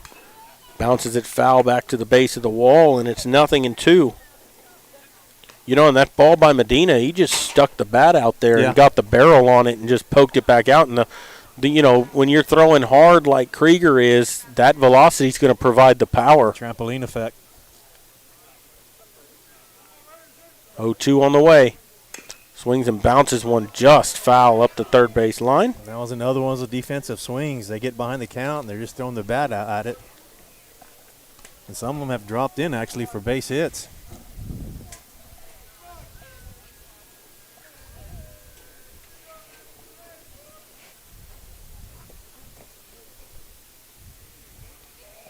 Ready for the 0-2 as Krieger still staring in. Can't really get with Blair on what he wants to throw. Now he's ready. Pitch on the way. Inside.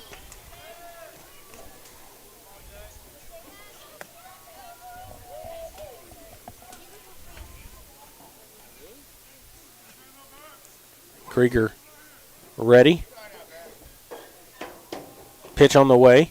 Swing and a miss. Struck him out with a breaking ball. Had him out in front, and there's 2 away. 7 strikeouts now for Krieger in the ball game. And I was just going to say, you don't want to get another guy on base. You don't want Harlandale to get any kind of momentum going here. Now, it was a good momentum breaking there with that strikeout. That'll bring up Jeremy Garza, who singled his only time in. He's 1 for 1. He singled on an 0-2 pitch also. His first time up. There's a strike over the outside corner. 0-1. Krieger back to finding his spots around the plate.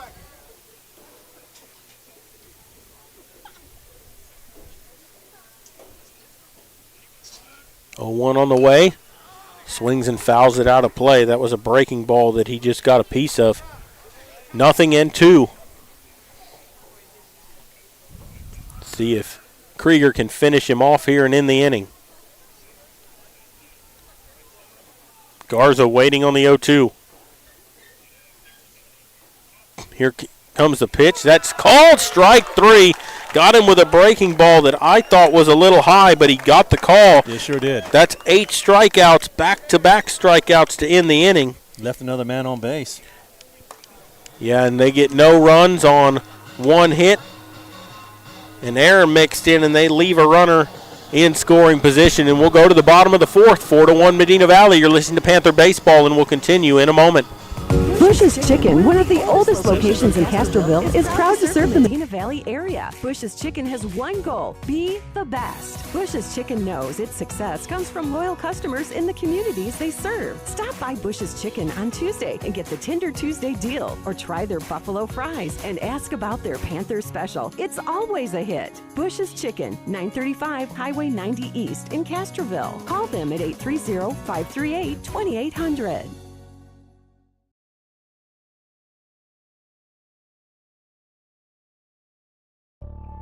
There's power in the simplest of actions. Like one neighbor helping another. Where everybody looks out for everybody else. Community is everything at Medina Electric Cooperative, and we're grateful for your trust. To provide the energy you need, giving you the power to power on. Medina Electric Cooperative is a Touchstone Energy Cooperative, your source for power and information.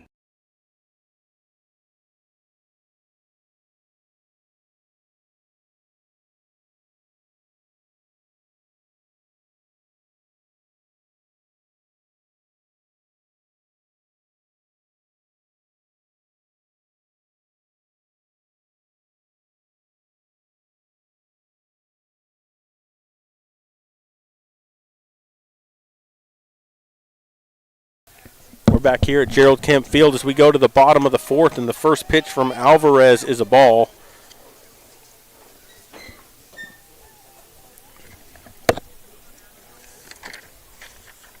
And there's a swing and a miss for a strike by J.J. Gonzalez. Gonzalez walked his only time in, no official at bat in the ball game. Leading off here in the bottom of the 4th inning, and there's a ball outside.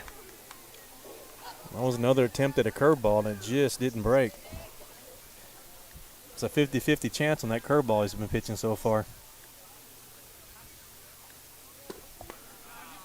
Just missed with that one, and it's 3-1.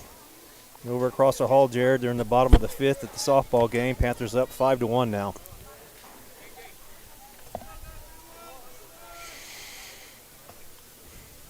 Ready for the 3-1 by Alvarez. Here it comes, and that's inside corner for a strike. The bat got tossed by Gonzalez, and he thought that was inside, and he's got to come back. He was halfway down the first base by the time the umpire called that a strike. And it was a strike. Payoff pitch coming up. Yeah, it was. 3-2 on the way.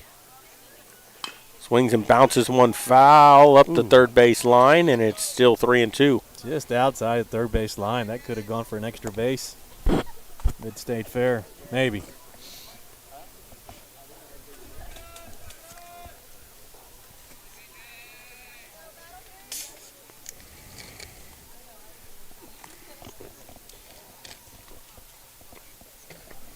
Ready for the payoff. Missed up and out of there, and he walked him. Fourth free pass issued in the ball game. And it'll bring up Michael Newton. Next up for the Panthers, number 14, Michael Newton. Well, Gonzalez has walked both times in. Newton with a sacrifice fly, no official at bat in the ball game. He has an RBI, drove in the first run for the Panthers. He's got a runner at first now with nobody out, and the top of the order looming on deck. Squares to bunt. Bunts through it. I think he fouled it off. Yeah. Just did get a piece, and it's 0-1. Just got a piece of it. Runner had to go back to first base.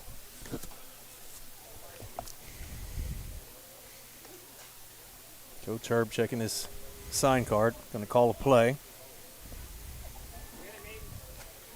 Ready for the 0-1. Third baseman up in the infield grass. Decent lead by Gonzalez. Pitch on the way. Newton swings and lines one to left. Left fielder coming in, makes the play.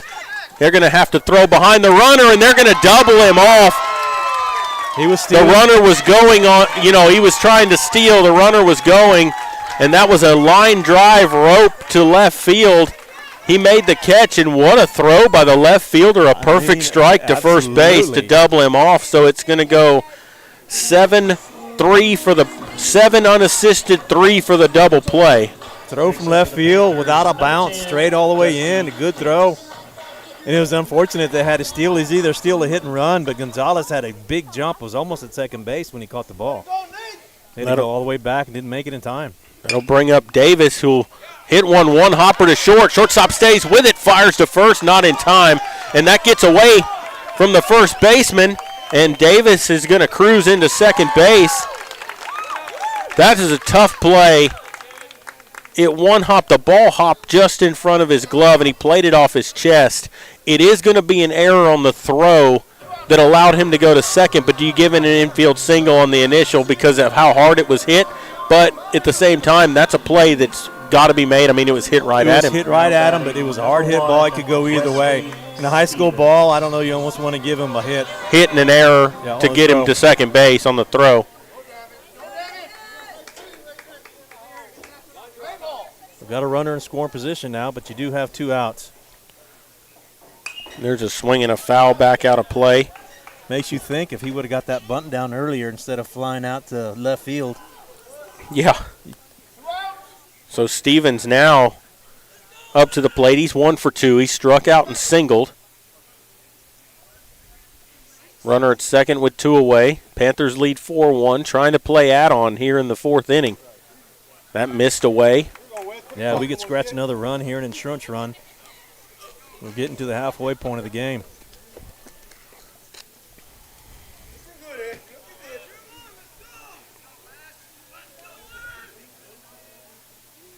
Swings and lines one out into right field.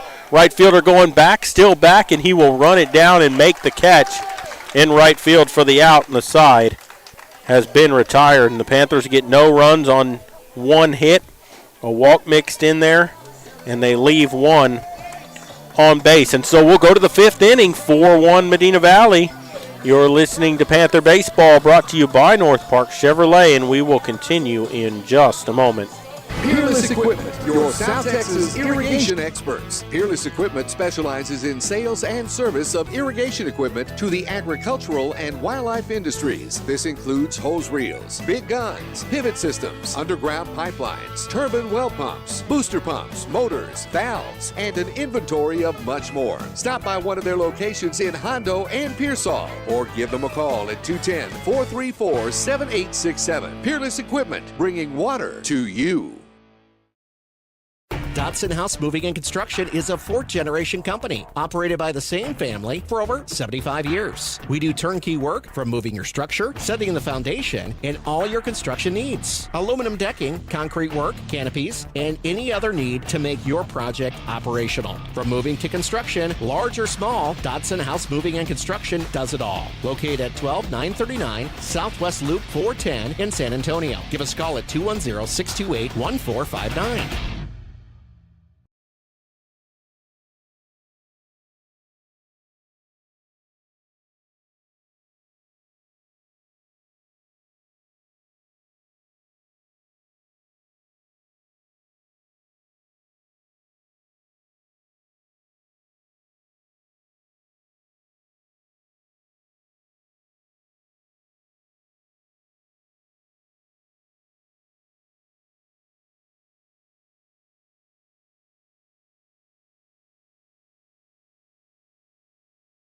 Welcome back to Gerald Kemp Field here as we go to the fifth inning. First pitch from Krieger's high for a ball.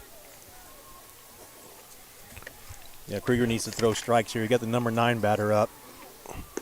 Jaden Ramirez, and there's a ball, 2-0. And you definitely don't want to give a free base to the number 9 batter. No, and then you got Ramos on deck, who's 2 for 2 in the ball game.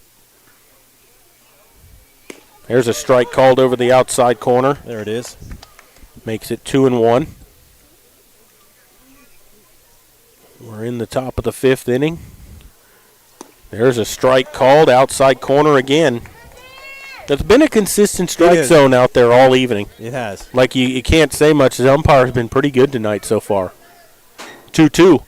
Swings and fouls one. That was a pitch in on the hands. He just got a piece. Still 2 balls, 2 strikes.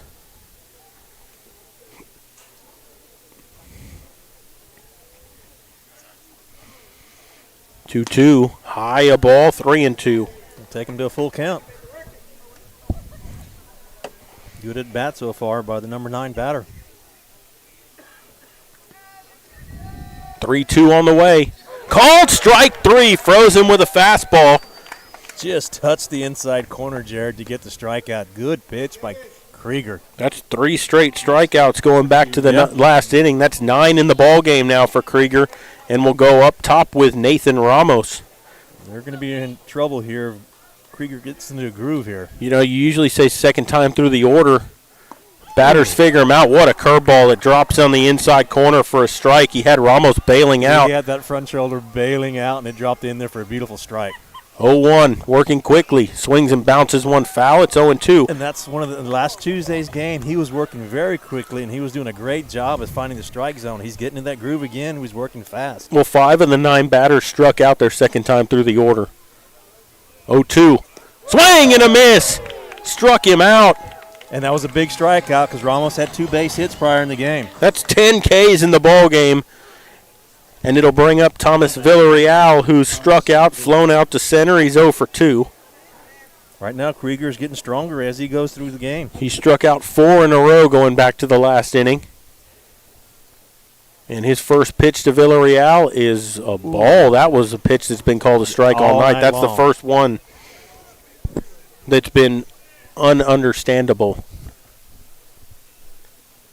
1-0 on the way. There's a strike. That was the same pitch. I was going to say, not much difference on the pitch prior to that. 1 ball, 1 strike to Villarreal. Nobody on, 2 down. Here's the pitch. Swings and lines one into left. That's going to drop in for a base hit. Played on 1 hop and back to the infield, and he just reached out. I was going to say, there's not much on that swing. No. It's just a Texas leaguer right over the third baseman's head, and 1 hops to the left fielder. Well, and, you know, it was a breaking ball. He was way out in front of it. He just managed to throw the bat head at it and get enough of it to get it into left field. And they're going to get some of those. They just got to continue to play defense. This is Adrian Molina, called ball inside. Looks like a good pitch. That was another good pitch. You know, with a 4-1 lead, that's not that unsurmountable. No, I mean, they've got to continue to be focused. That's a ball, 2-0. Molina struck out looking both times. He's 0 for 2. Panthers cannot afford to get lazy here. Ready for the 2-0. There's a line drive out in the left center field, and that's going to drop for a base hit. Left fielder will play it back in. With the play in front of him, the runner will stay at second. So back-to-back 2-out singles. And now there's runners at second and third with 2 away. Just another lazy looper over shortstop this time. That's 7 hits in the ball game. They've all been singles. And the only thing I can say is Krieger right now on these base hits has served him up. Yep. He's right down the middle, where early in the game he was painting the corners and hitting his spots. This is Alvarez. He's 1 for 2. He's singled and struck out. I think it's almost a good time for a timeout just to go talk to him about that. Pitch on the way. Down in the dirt. Ball 1. J.D. Blair looking to throw to first base there. Must have had a big old lead. Unfortunately, there's a left-handed batter, and it was just in his face when he got up to throw the ball to first. 2 down here in the 5th. Runners at first and second with 2 away.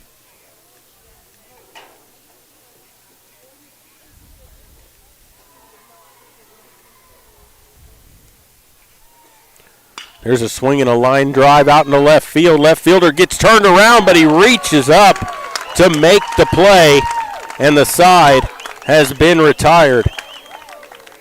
Good play. That ball was slicing away. Yeah, I mean, he went the other way with it. Was slicing away. He overran it, got turned around, and somehow he didn't read the ball well off the bat, and he just happened to get in the webbing his glove as he was backpedaling and got the out. Good job by Newton to make the out, and that'll end the inning. And so they get no runs on 2 hits, and they leave 2 more on base. And so we'll go to the bottom of the 5th inning, and we have a sponsor to read for you here in the 5th inning stretch. We are in the 5th inning stretch, and it's sponsored by Sunrise Restaurant. Family dining at its best in Uvalde, Texas. Located at 510 West Main Street. We're open for breakfast and lunch. On your way through town, stop in and give our mouth-watering breakfast and delicious lunch plate a try. Easy in and easy out. Panther fans will be making many trips this way in the near future, and we want to invite you to stop by. If you're in a hurry, call 830-278-6100 for to-go orders. Go Panthers, and best of luck this season. And good point, Jared. They're coming next season. There's going to be a lot of trips going west. Stop by Sunrise Restaurant, and I do want to appreciate what Sunrise Restaurant does for the girls softball team. Gives them meals when they head that way, heading the Eagle Pass or any way west. So if you get a chance and opportunity to go to Sunrise Restaurant in Uvalde, stop by. Yeah, and you know, we're in the bottom of the 5th inning here, and 4-1 ball game. Medina Valley with the lead, and we're going to have Manny Ramirez, Justin May, and J.D. Blair due up. So you got the 3, 4, 5 hitters coming up here in this inning. You'd like to see the Panthers get a couple more runs here and try to distance themselves away from Harlandale, because you know they're a couple of bloops and a blast away from tying the ball game. I mean, they're right here in this game, and you just proved it in that last inning. You get 2 quick outs and then a couple of singles. Fortunately, you got out of it, but if that ball gets over Newton's head, they're getting 2 runs out of that, and it's a 1-run ball game. Absolutely, it was a huge catch, and Harlandale is going to ride Alvarez for another inning here and leave him out on the mound. And I don't see anyone in their bullpen warming up, so they're gonna try to ride him as far as they can. Well, and he really hasn't pitched a bad ball game here. You know, he's only given up 5 hits in the game, but the 4 free passes is what hurt him when the Panthers put up those runs back in the 2nd and 3rd inning. So this will be Ramirez. He's 0 for 1. He's reached on an error, had a sacrifice, and he takes a ball outside 1-0. And I mean, he's only thrown that was his 70th pitch of the ball game, so he's right there. Pitch on the way. Swings and hits one high in the air to right field. Right fielder moves over to his right, backs up a little bit, and makes the catch. And there's 1 away here in the bottom of the 5th. Jared, and looking forward, looks like Panthers have another tournament this weekend. They do not have a district game on Friday. Looks like they'll be traveling down to Corpus Christi Looks like on the 8th they'll be playing some team named London, and then Corpus Christi Moody following that, and then a to-be-determined game on the 9th. London, Texas. Where's that at? Out east somewhere. I've heard of it. So that's 3 tournaments in a row, the last 3 weekends for the varsity team here. And then once they finish this tournament, they'll go back into solid district play.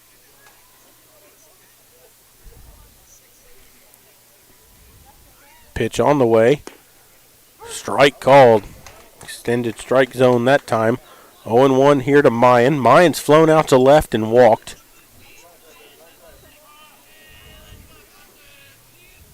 Like to get him on for Blair, who's on deck, who's had a hot bat in this game. And there's a curveball that stays upstairs 1-0. Blair's 2 for 2. You know, when we're talking about games, the next home game is going to be on a Tuesday, but that's spring break week. It's a 1 o'clock game. Yep. There's a ball, 2-1, just stayed away. I know we're looking at possibly broadcasting that game. I don't know if you're available or not, Jared, but we'll have to talk about that at some point. What's that? Oh, for the spring break game? No, I can't. I might be able to do next Friday if my wife's off work, but I'm not sure.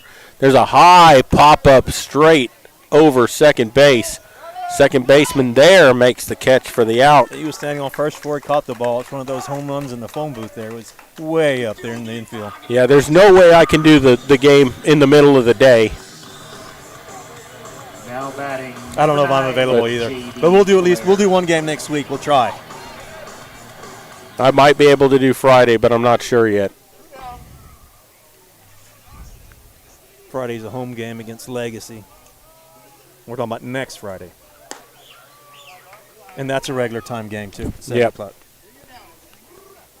There's ball 1 to Blair. Blair's 1 for 1, or 2 for 2, rather. He singled twice.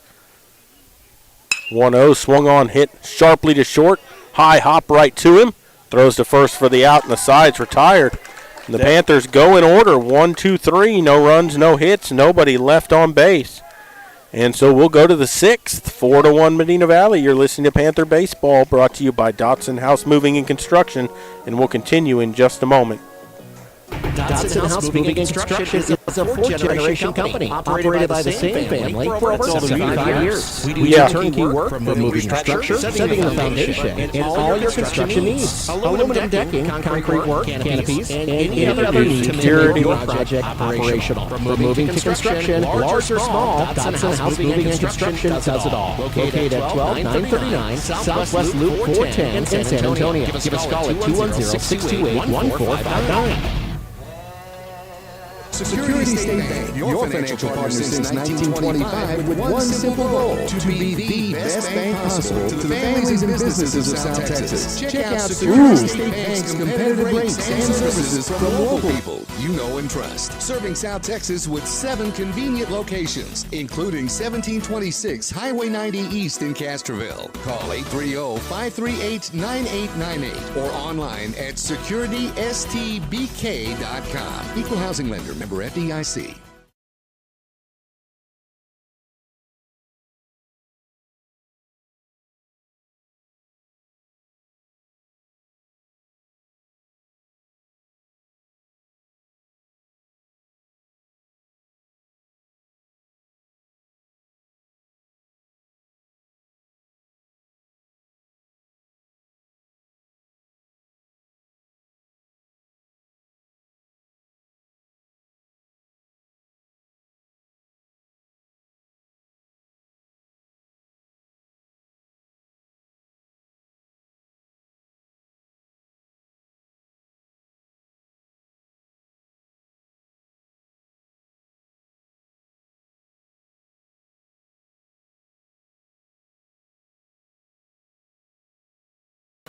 Back here at Gerald Kemp Field as we go to the 6th inning.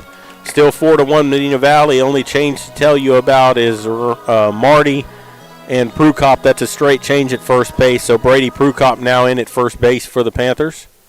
Krieger's going to be back on the mound again, as he should be. He's been pitching very well so far. Yes, he has in here into the 6th inning. And the first pitch is down and out for a ball, 1-0. Softball game. Panthers are up 8-1 now in the bottom of the 6th. There's a swing and a shot to short, backhanded, long throw, not going to get him. That's going to go as an infield single for Jose Flores. Well, the Indians got what they wanted. They got their leadoff batter safe with a base hit at first base. Not much Davis could do about that. I mean, he made the play deep in the hole in the grass, made a strong throw, but, I mean, too much speed for Flores. No, and I thought it was going to be a base hit, to be honest with you. It was a good play by Davis at shortstop to get to the ball. Coach Harlandale is going to call timeout. I don't know if you want to play for one run here. I don't think you want to bunt with a 4-1 deficit. I think you want to be swinging away here with only a couple more at bats. Yeah, I mean, you had 6 outs to work with. Yeah. So I don't know if they'd want to do that. Now you've got Maurice Medina up. He's 1 for 2 in the ball game. He struck out and singled. It might also be that they want to play hit and run. There's a big hole over there on the right side of the infield. There's a strike called outside corner. We were both wrong. Well, and, it might not be on the first pitch either. I think the hit and run is a smart thing to do here, if you're Harlandale. No balls and a strike. Throw over to first. Pushes the runner back. And smart thinking by Krieger there to get him closer to the base over there. Let him know that you're keeping an eye on him to defend against any kind of hit and run or steal.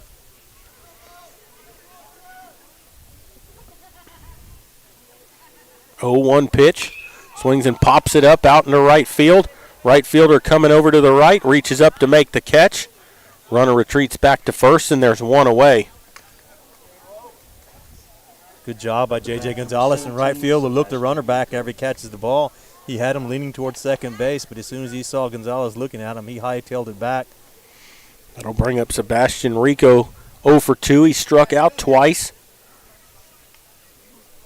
Runner at first with 1 down. Here's the pitch. Swings and fouls a breaking ball straight back into the screen here, and it's 0-1.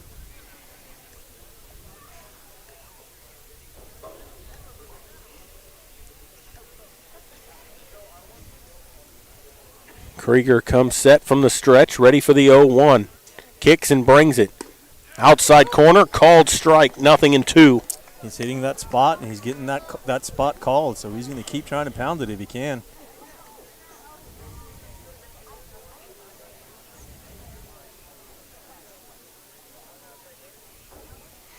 Oh, 2 pitch. Whoa, and he throws it to the backstop up over the coconut of Rico, and that'll have the runner go first to second. Threw it behind his head.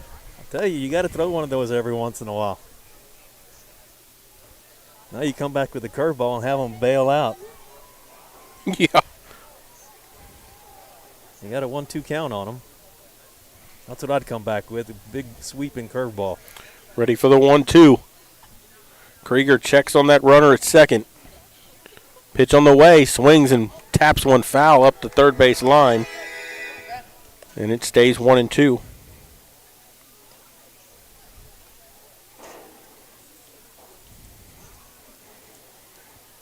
Remember that tying runs in the on-deck circle. Krieger comes set. 1-2. Sweeps it just outside, 2-2. That was a ball, but it was a pretty good pitch there. And a good job by Rico not to chase that. Absolutely. 2 balls, 2 strikes. Pitch on the way. Just missed away, and it's a full count. Softball game's 9-1 now. The reason I keep updating the scores, Jared, is I think the Panthers are looking for their first district win over in softball.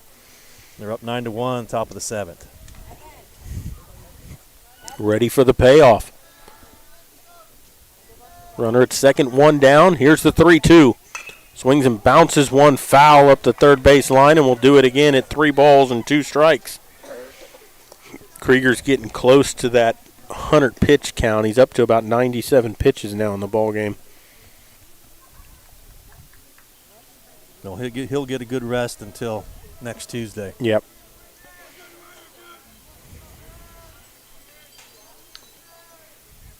Ready for the payoff again. Here it comes.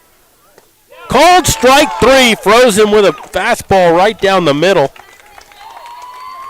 That's the hat trick for Rico. 11 strikeouts now for Krieger, and there's 2 down. Jeremy Garza will come to the plate, 1 for 2. He singled and struck out looking. Runner at second, 2 down here in the top of the 6th. Down and out a ball.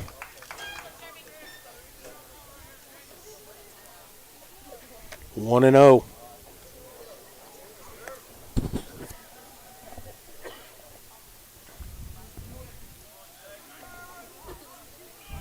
Runner goes to third, and there's a strike called. He swipes third base.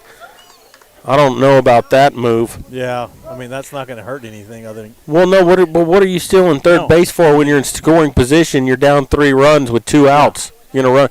I mean, you're going to run yourself out of an inning. Exactly. If he gets thrown out, you ruin the inning. The base hit was already probably going to score you a run. Here's the 1-1. Swings and pokes one right side. That's going to get through for a base hit, and a run will score. Throw to first. Almost got him from right field. It's going to go as a single and an RBI, and it's 4-2. Just short hop first base, and if he would have caught that ball, they would have stopped the run from scoring because they didn't force out. Would have been an outstanding move. So that makes it 4-2. That'll bring up Jaden Ramirez with nobody on, and here comes Coach Herb out of the dugout. And they're going to pull Krieger.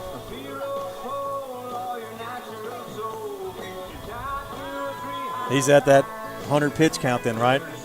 Yeah, he's right. Yeah, he threw that's about 100 pitches right there. So, and it looks like they're going to change here. Looks like Stevens is going to come in from left field. I'm not sure. Well, that was the left fielder that came in to pitch. So that's Michael Newton. Yep, Michael Newton's going to come to the mound, and Krieger's going to run out to the outfield position. So it's just a straight switch? It'll be a switch. Yeah, he'll move out the left field, and Newton will come in and pitch. Newton had another good outing in the tournament, from what I understand. Pitching change brought to you by Peerless Equipment Company. And during that, we're going to go ahead and take a quick break and come back. You're listening to Panther Baseball, and we'll continue in a moment. Right now, Chevrolet's 3-time Dealer of the Year, North Park Chevrolet. Get $15,000 off MSRP and 1.9% financing on new Silverado 1500 trucks. Plus $2,250 in trade assistance cash. And $7,000 off MSRP on new Blazers. Lease a new Equinox for $299 with 0 down, or buy for $23,999. Get 2.1% financing on all new Traverses. Find new roads at North Park Chevrolet. 10 minutes outside Loop 410 in Castroville or at npchevy.com.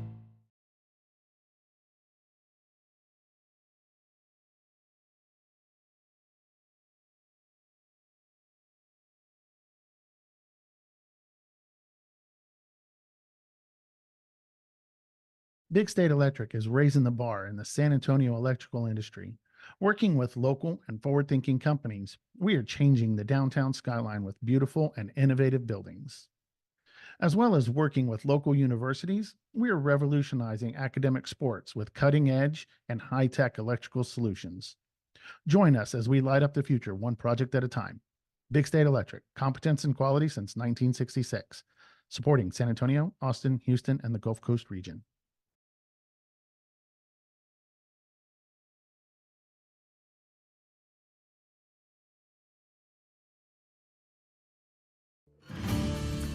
Texas, 268,000 square miles and then some. Twice as much elbow room as California. There's just no place like Texas. And you can take that to the bank. Texan Bank, poised and ready for a future that's wide open. Member FDIC.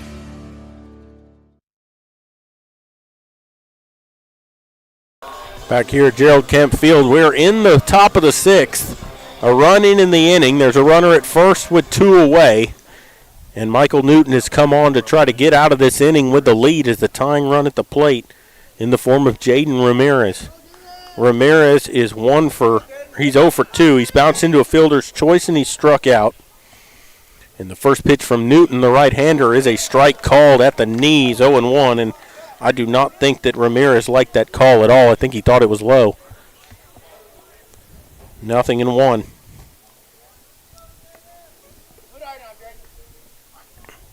Newton comes set, pitch on the way. Swings and fouls one out of play. He was late, and it's 0-2.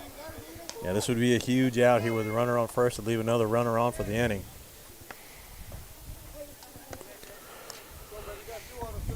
Krieger still responsible for the runner at first. Newton comes set. 0-2. Swings and pokes one down the right field line, and that's going to go foul. He swung at a very high and outside pitch. Well, and he was late, but he almost got a hit out of it. Took it the opposite way, went with the pitch. It was high and outside. Would have been an extra bases hit there. May have scored a run.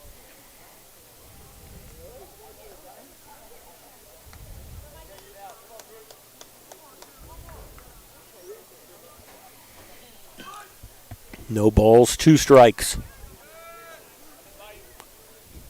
See what he's got for a breaking pitch here. Newton comes set at the letters. 0-2. Just stayed high. 1-2. Looked like a breaking pitch. It just didn't break enough down. Yeah, there wasn't a lot of break to it. Luckily, he threw it a little too high because if that's down the middle, he might get, yeah. Waiting on the 1-2. It's on the way.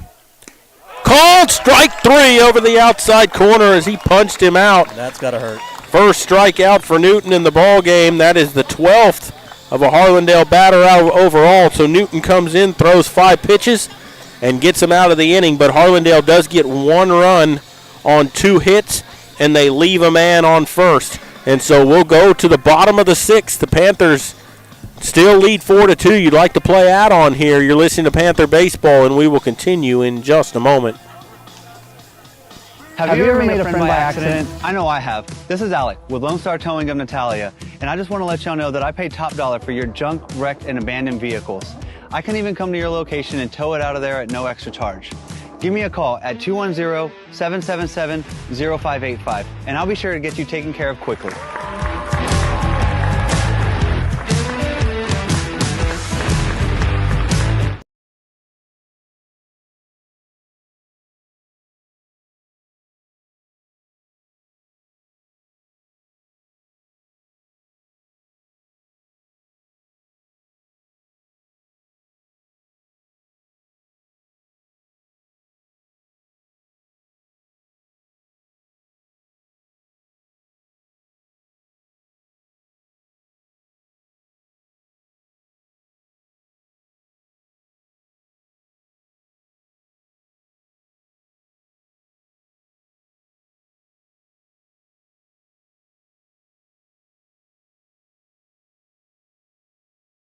Back here at Gerald Kemp Field as we go to the bottom of the 6th inning. A new pitcher on for Harlandale, Sebastian Rico. He's another lefty. He comes in from first base. It's a straight switch as Alvarez goes to first. Rico to the mound, both left-handers, and he will be facing Krieger, Brady Prukop, or Marty. We'll see who comes back in to hit. And J.J. Gonzalez due up here in the inning. So the 6, 7, 8 spots starting to get a little chilly out here, Dwayne. Jared, and the pitching chain sponsored by Peerless Equipment. Thanks to Peerless Equipment for sponsoring Panther Baseball. Yeah, it is getting a little chilly. Now the flag's moving, Jared. There's a westerly or northwesterly wind coming in. It's got a little nip to it.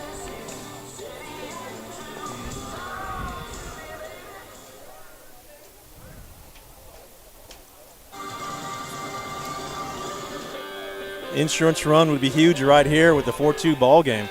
You do not want to give Harlandale an opportunity now batting in the bottom 15, of the 7th, or the top of the 7th. Yep. So Krieger will stand in. He's 1 for 1 in the ball game. He's walked, singled, but the single drove in a pair in the 3rd inning, and that's the lead right now for the Panthers. Huge base hit by Krieger. And he's in line for the win in the ball game. Close the book on him with 11 strikeouts in this ball game. First pitch from Rico is high, a ball, and it's 1-0.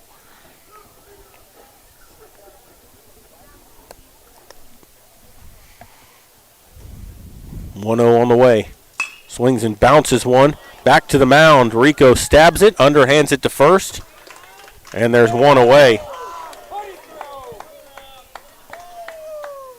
He tried to throw a ball. He tried to throw it to third to peg it around the base. He threw it to left Throw field. the ball around the horn after that first out, and it ended up in left field. And the crowd let him know it. Yeah, That's I knew. the funny thing, is they let him know it. That's why we're laughing. Good play by Rico. That ball was hit hard right back at him, and that'll bring up Ryan Marty, who takes a ball. No, that is Brady Prukop, isn't it? Number 6. Yep, sure is. Yeah, so Prukop came in to play first base for Marty. Marty was 0 for 2. This will be Prukop's first at bat of the ball game, and he grounds one to second. Second baseman up with it. Throws it on to first for the out, and there's 2 quick outs. That's what you didn't want. You didn't want 2 pitches and 2 outs. I believe it was only 2 pitches and 2 outs. Yeah. No, 3. He threw a ball to the first batter, but 3 pitches, 2 outs nonetheless. Yeah. And that'll bring up J.J. Gonzalez. He's walked both times up tonight. No official at bat in the ball game. And he's got nobody on with 2 down here in the bottom of the 6th.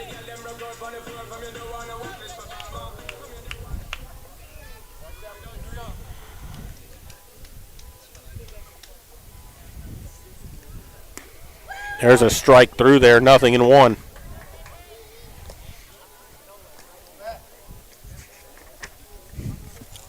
Rico shakes off the catcher. Ready for the 0-1. Here it comes.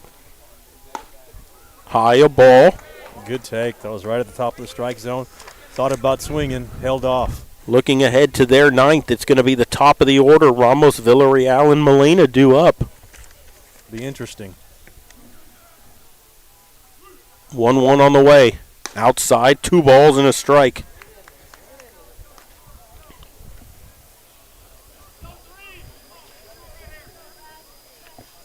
That wind coming straight from center field now. Yep. Not hard, but a breeze. There's a swing and a foul back to the screen. 2 balls, 2 strikes. Gotta love Texas weather. 90, 92 during the day, and it's supposed to be 55 tonight, I think. Yeah, I think it's 55 now. It feels like it. Yeah, anyway. it's 71. And it probably feels cooler because of the breeze. We got a little wind chill action going. Ready for the 2-2. Here it comes. Swing and a miss. Struck him out on the curveball. They throw down to first to complete it. 2-3.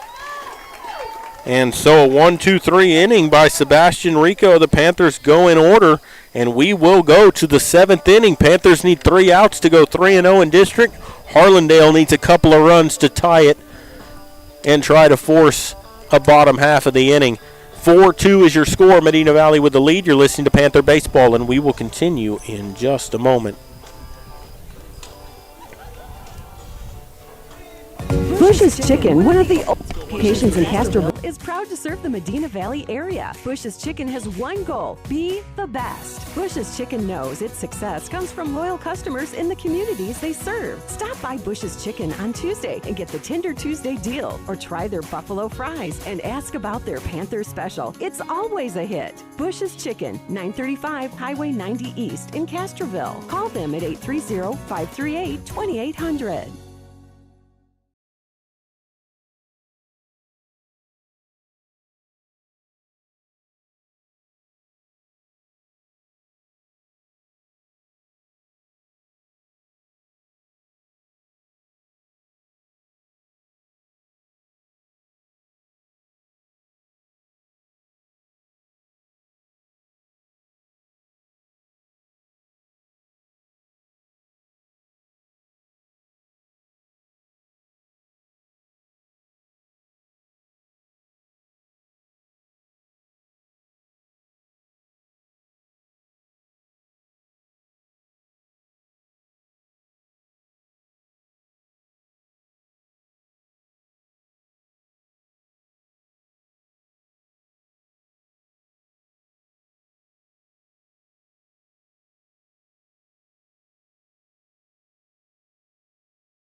Welcome back here to Gerald Kemp Field as we go to the 7th inning. It'll be Michael Newton staying on here to try to close things out for the Panthers. He came on through 5 pitches and got a strikeout in that last inning to shut them down. It's the top of the order, though. Ramos, Villarreal, and Molina. And Ramos will stand in 2 for 3, 2 singles and a strikeout.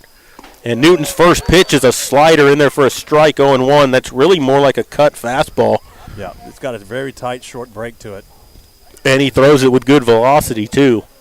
Ready for the 0-1. Pitch on the way. Swings and pops one foul. That's going to get to the Harlandale dugout, and it's quickly 0-2. Harlandale's right where they would want to be in this position with the leadoff batter up. Is 2 for 3. Yeah, I mean, top of the order's up here. You can't ask for much more. 0-2 from Newton. Here it comes. Hits one on the ground up the middle. Shortstop Davis has it. Throws on the first for the out, and good play, and there's one away. Good job by Davis. Had to cover a lot of ground moving to his left. Yeah, he was behind the bag. Fielded the ball behind second base, took an extra step to get a good hard throw to first, and got the out with a great throw. So one away here in the 7th. Panthers need 2 more outs, and this will be Thomas Villarreal. He's 1 for 3. Struck out, flown out, and singled. Newton's first pitch is a strike on the outside corner, and it's 0-1.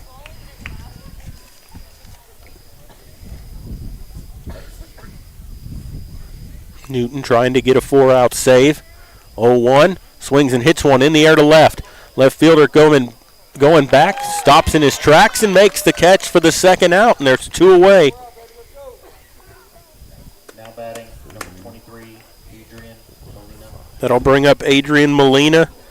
He struck out twice and singled. He's 1 for 3. He's their last hope at the moment. Big right-handed batter.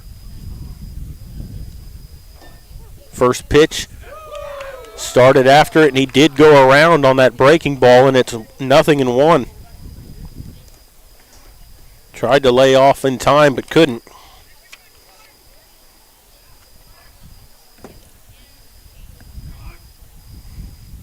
Newton ready. Here's the 0-1. Swing and a miss and another breaking ball, and it's quickly 0-2. Good pitch by Newton there with a breaking pitch. I think now you got to throw him a fastball in the inside corner and see if you can freeze him, because he's got to be looking for that pitch again. He's looking for a breaking off-speed pitcher. He wants it up high. Here comes the 0-2. Oh, he's not going to climb the ladder, though. It's 1-2. Tried that fastball up. Yep. Trying to get him to swing through that high fastball. I think it was just a little too high. It was a little bit too high.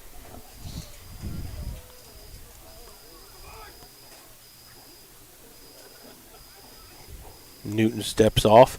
Now he'll get back up on there.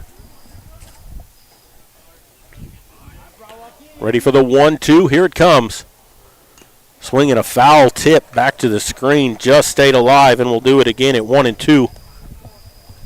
Yeah, it just went off the glove of Blair there. We would have handled that ball. It had been over with. Tough one to catch, though. Ready for the 1-2. Here it comes. Swings and bounces one up the third base line. That's foul, and we'll do it again at 1-2. And so Molina just staying alive, keeping this game going. He's down to his final strike.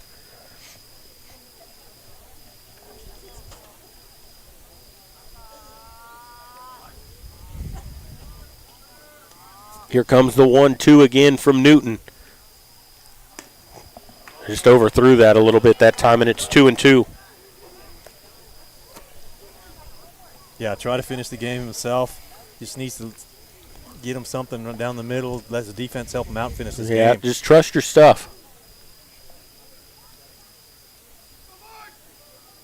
Here comes the 2-2. Swing and a miss. Struck him out as he blew the fastball by him on the outside corner. And Newton comes in and gets a 4-out save. He threw 17 pitches, 2 strikeouts, a ground out, and a fly out. Jaden Krieger with the win, 11 strikeouts in the ball game for him. We're going to go ahead and take a break and come back with the final totals. You're listening to Panther Baseball, and we will continue in just a moment.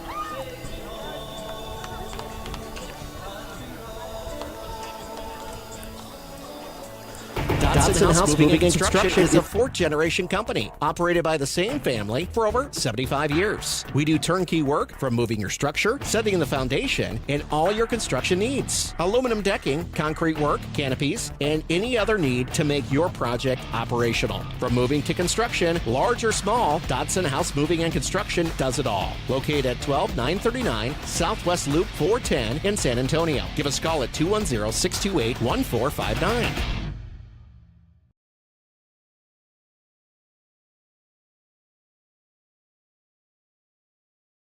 Right now at Chevrolet's three-time Dealer of the Year, North Park Chevrolet. Get $15,000 off MSRP and 1.9% financing on new Silverado 1500 trucks. Plus $2,250 in trade assistance cash. And $7,000 off MSRP on new Blazers. Lease a new Equinox for $299 with zero down or buy for $23,999. Get 2.1% financing on all new Traverses. Find new roads at North Park Chevrolet. 10 minutes outside Loop 410 in Castroville or at npchevy.com.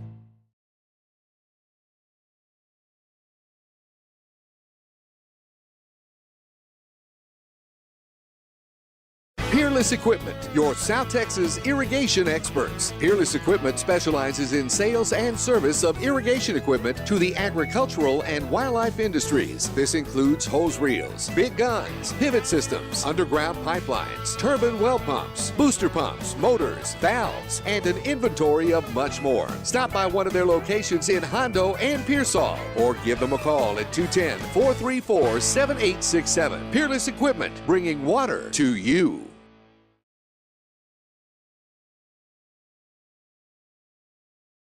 Are you ready for a vacation? Tanya with Travel by Design can help you with all your vacation destination needs. At no cost to you, she can plan all of the details tailored to your unique wants and needs. So all you have to do is enjoy your vacation. Tanya is a certified expert with Disney, Universal Orlando, and California, Sandals, and all cruise lines. Give Tanya a call at 830-931-4834 or visit her Facebook page, Tanya with Travel by Design, for all the latest specials and must-do vacations.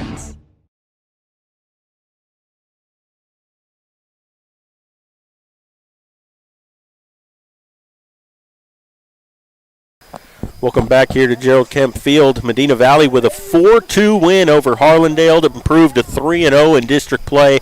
Harlandale falls to 1-2, so the Panthers stay on top. Here in the district, final totals look like this for the Panthers. 4 runs on 5 hits, 1 error. They leave 4 on base. Win goes to Krieger, the save. Michael Newton, who got a 4-out save in the ballgame for Harlandale. 2 runs on 9 hits, 2 errors. They leave 7 on base in the ballgame, and the loss goes to Alvarez. And the big stat for me in the ballgame is that all 9 hits for Harlandale were singles.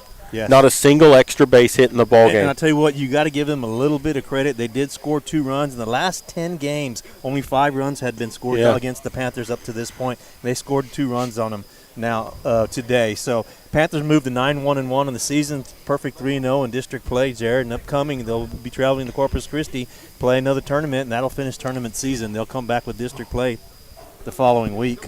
And we have to pick a player of the game tonight, and I think, and I need to see the sponsor for who that is for the player of the game.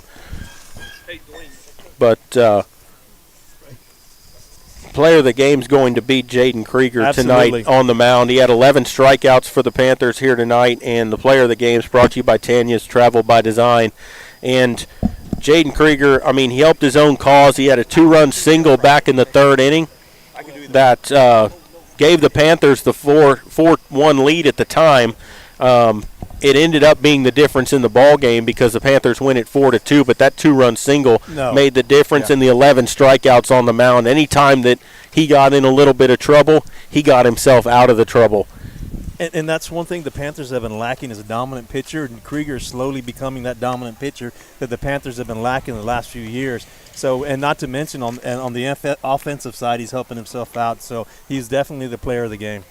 And I do want to point out that there won't be any game this Friday night because they're playing tournaments. It's not going to be a district game. The next week on Tuesday, I know that is a daytime ball game because of spring break. I don't think Dwayne and I will be available to do that game.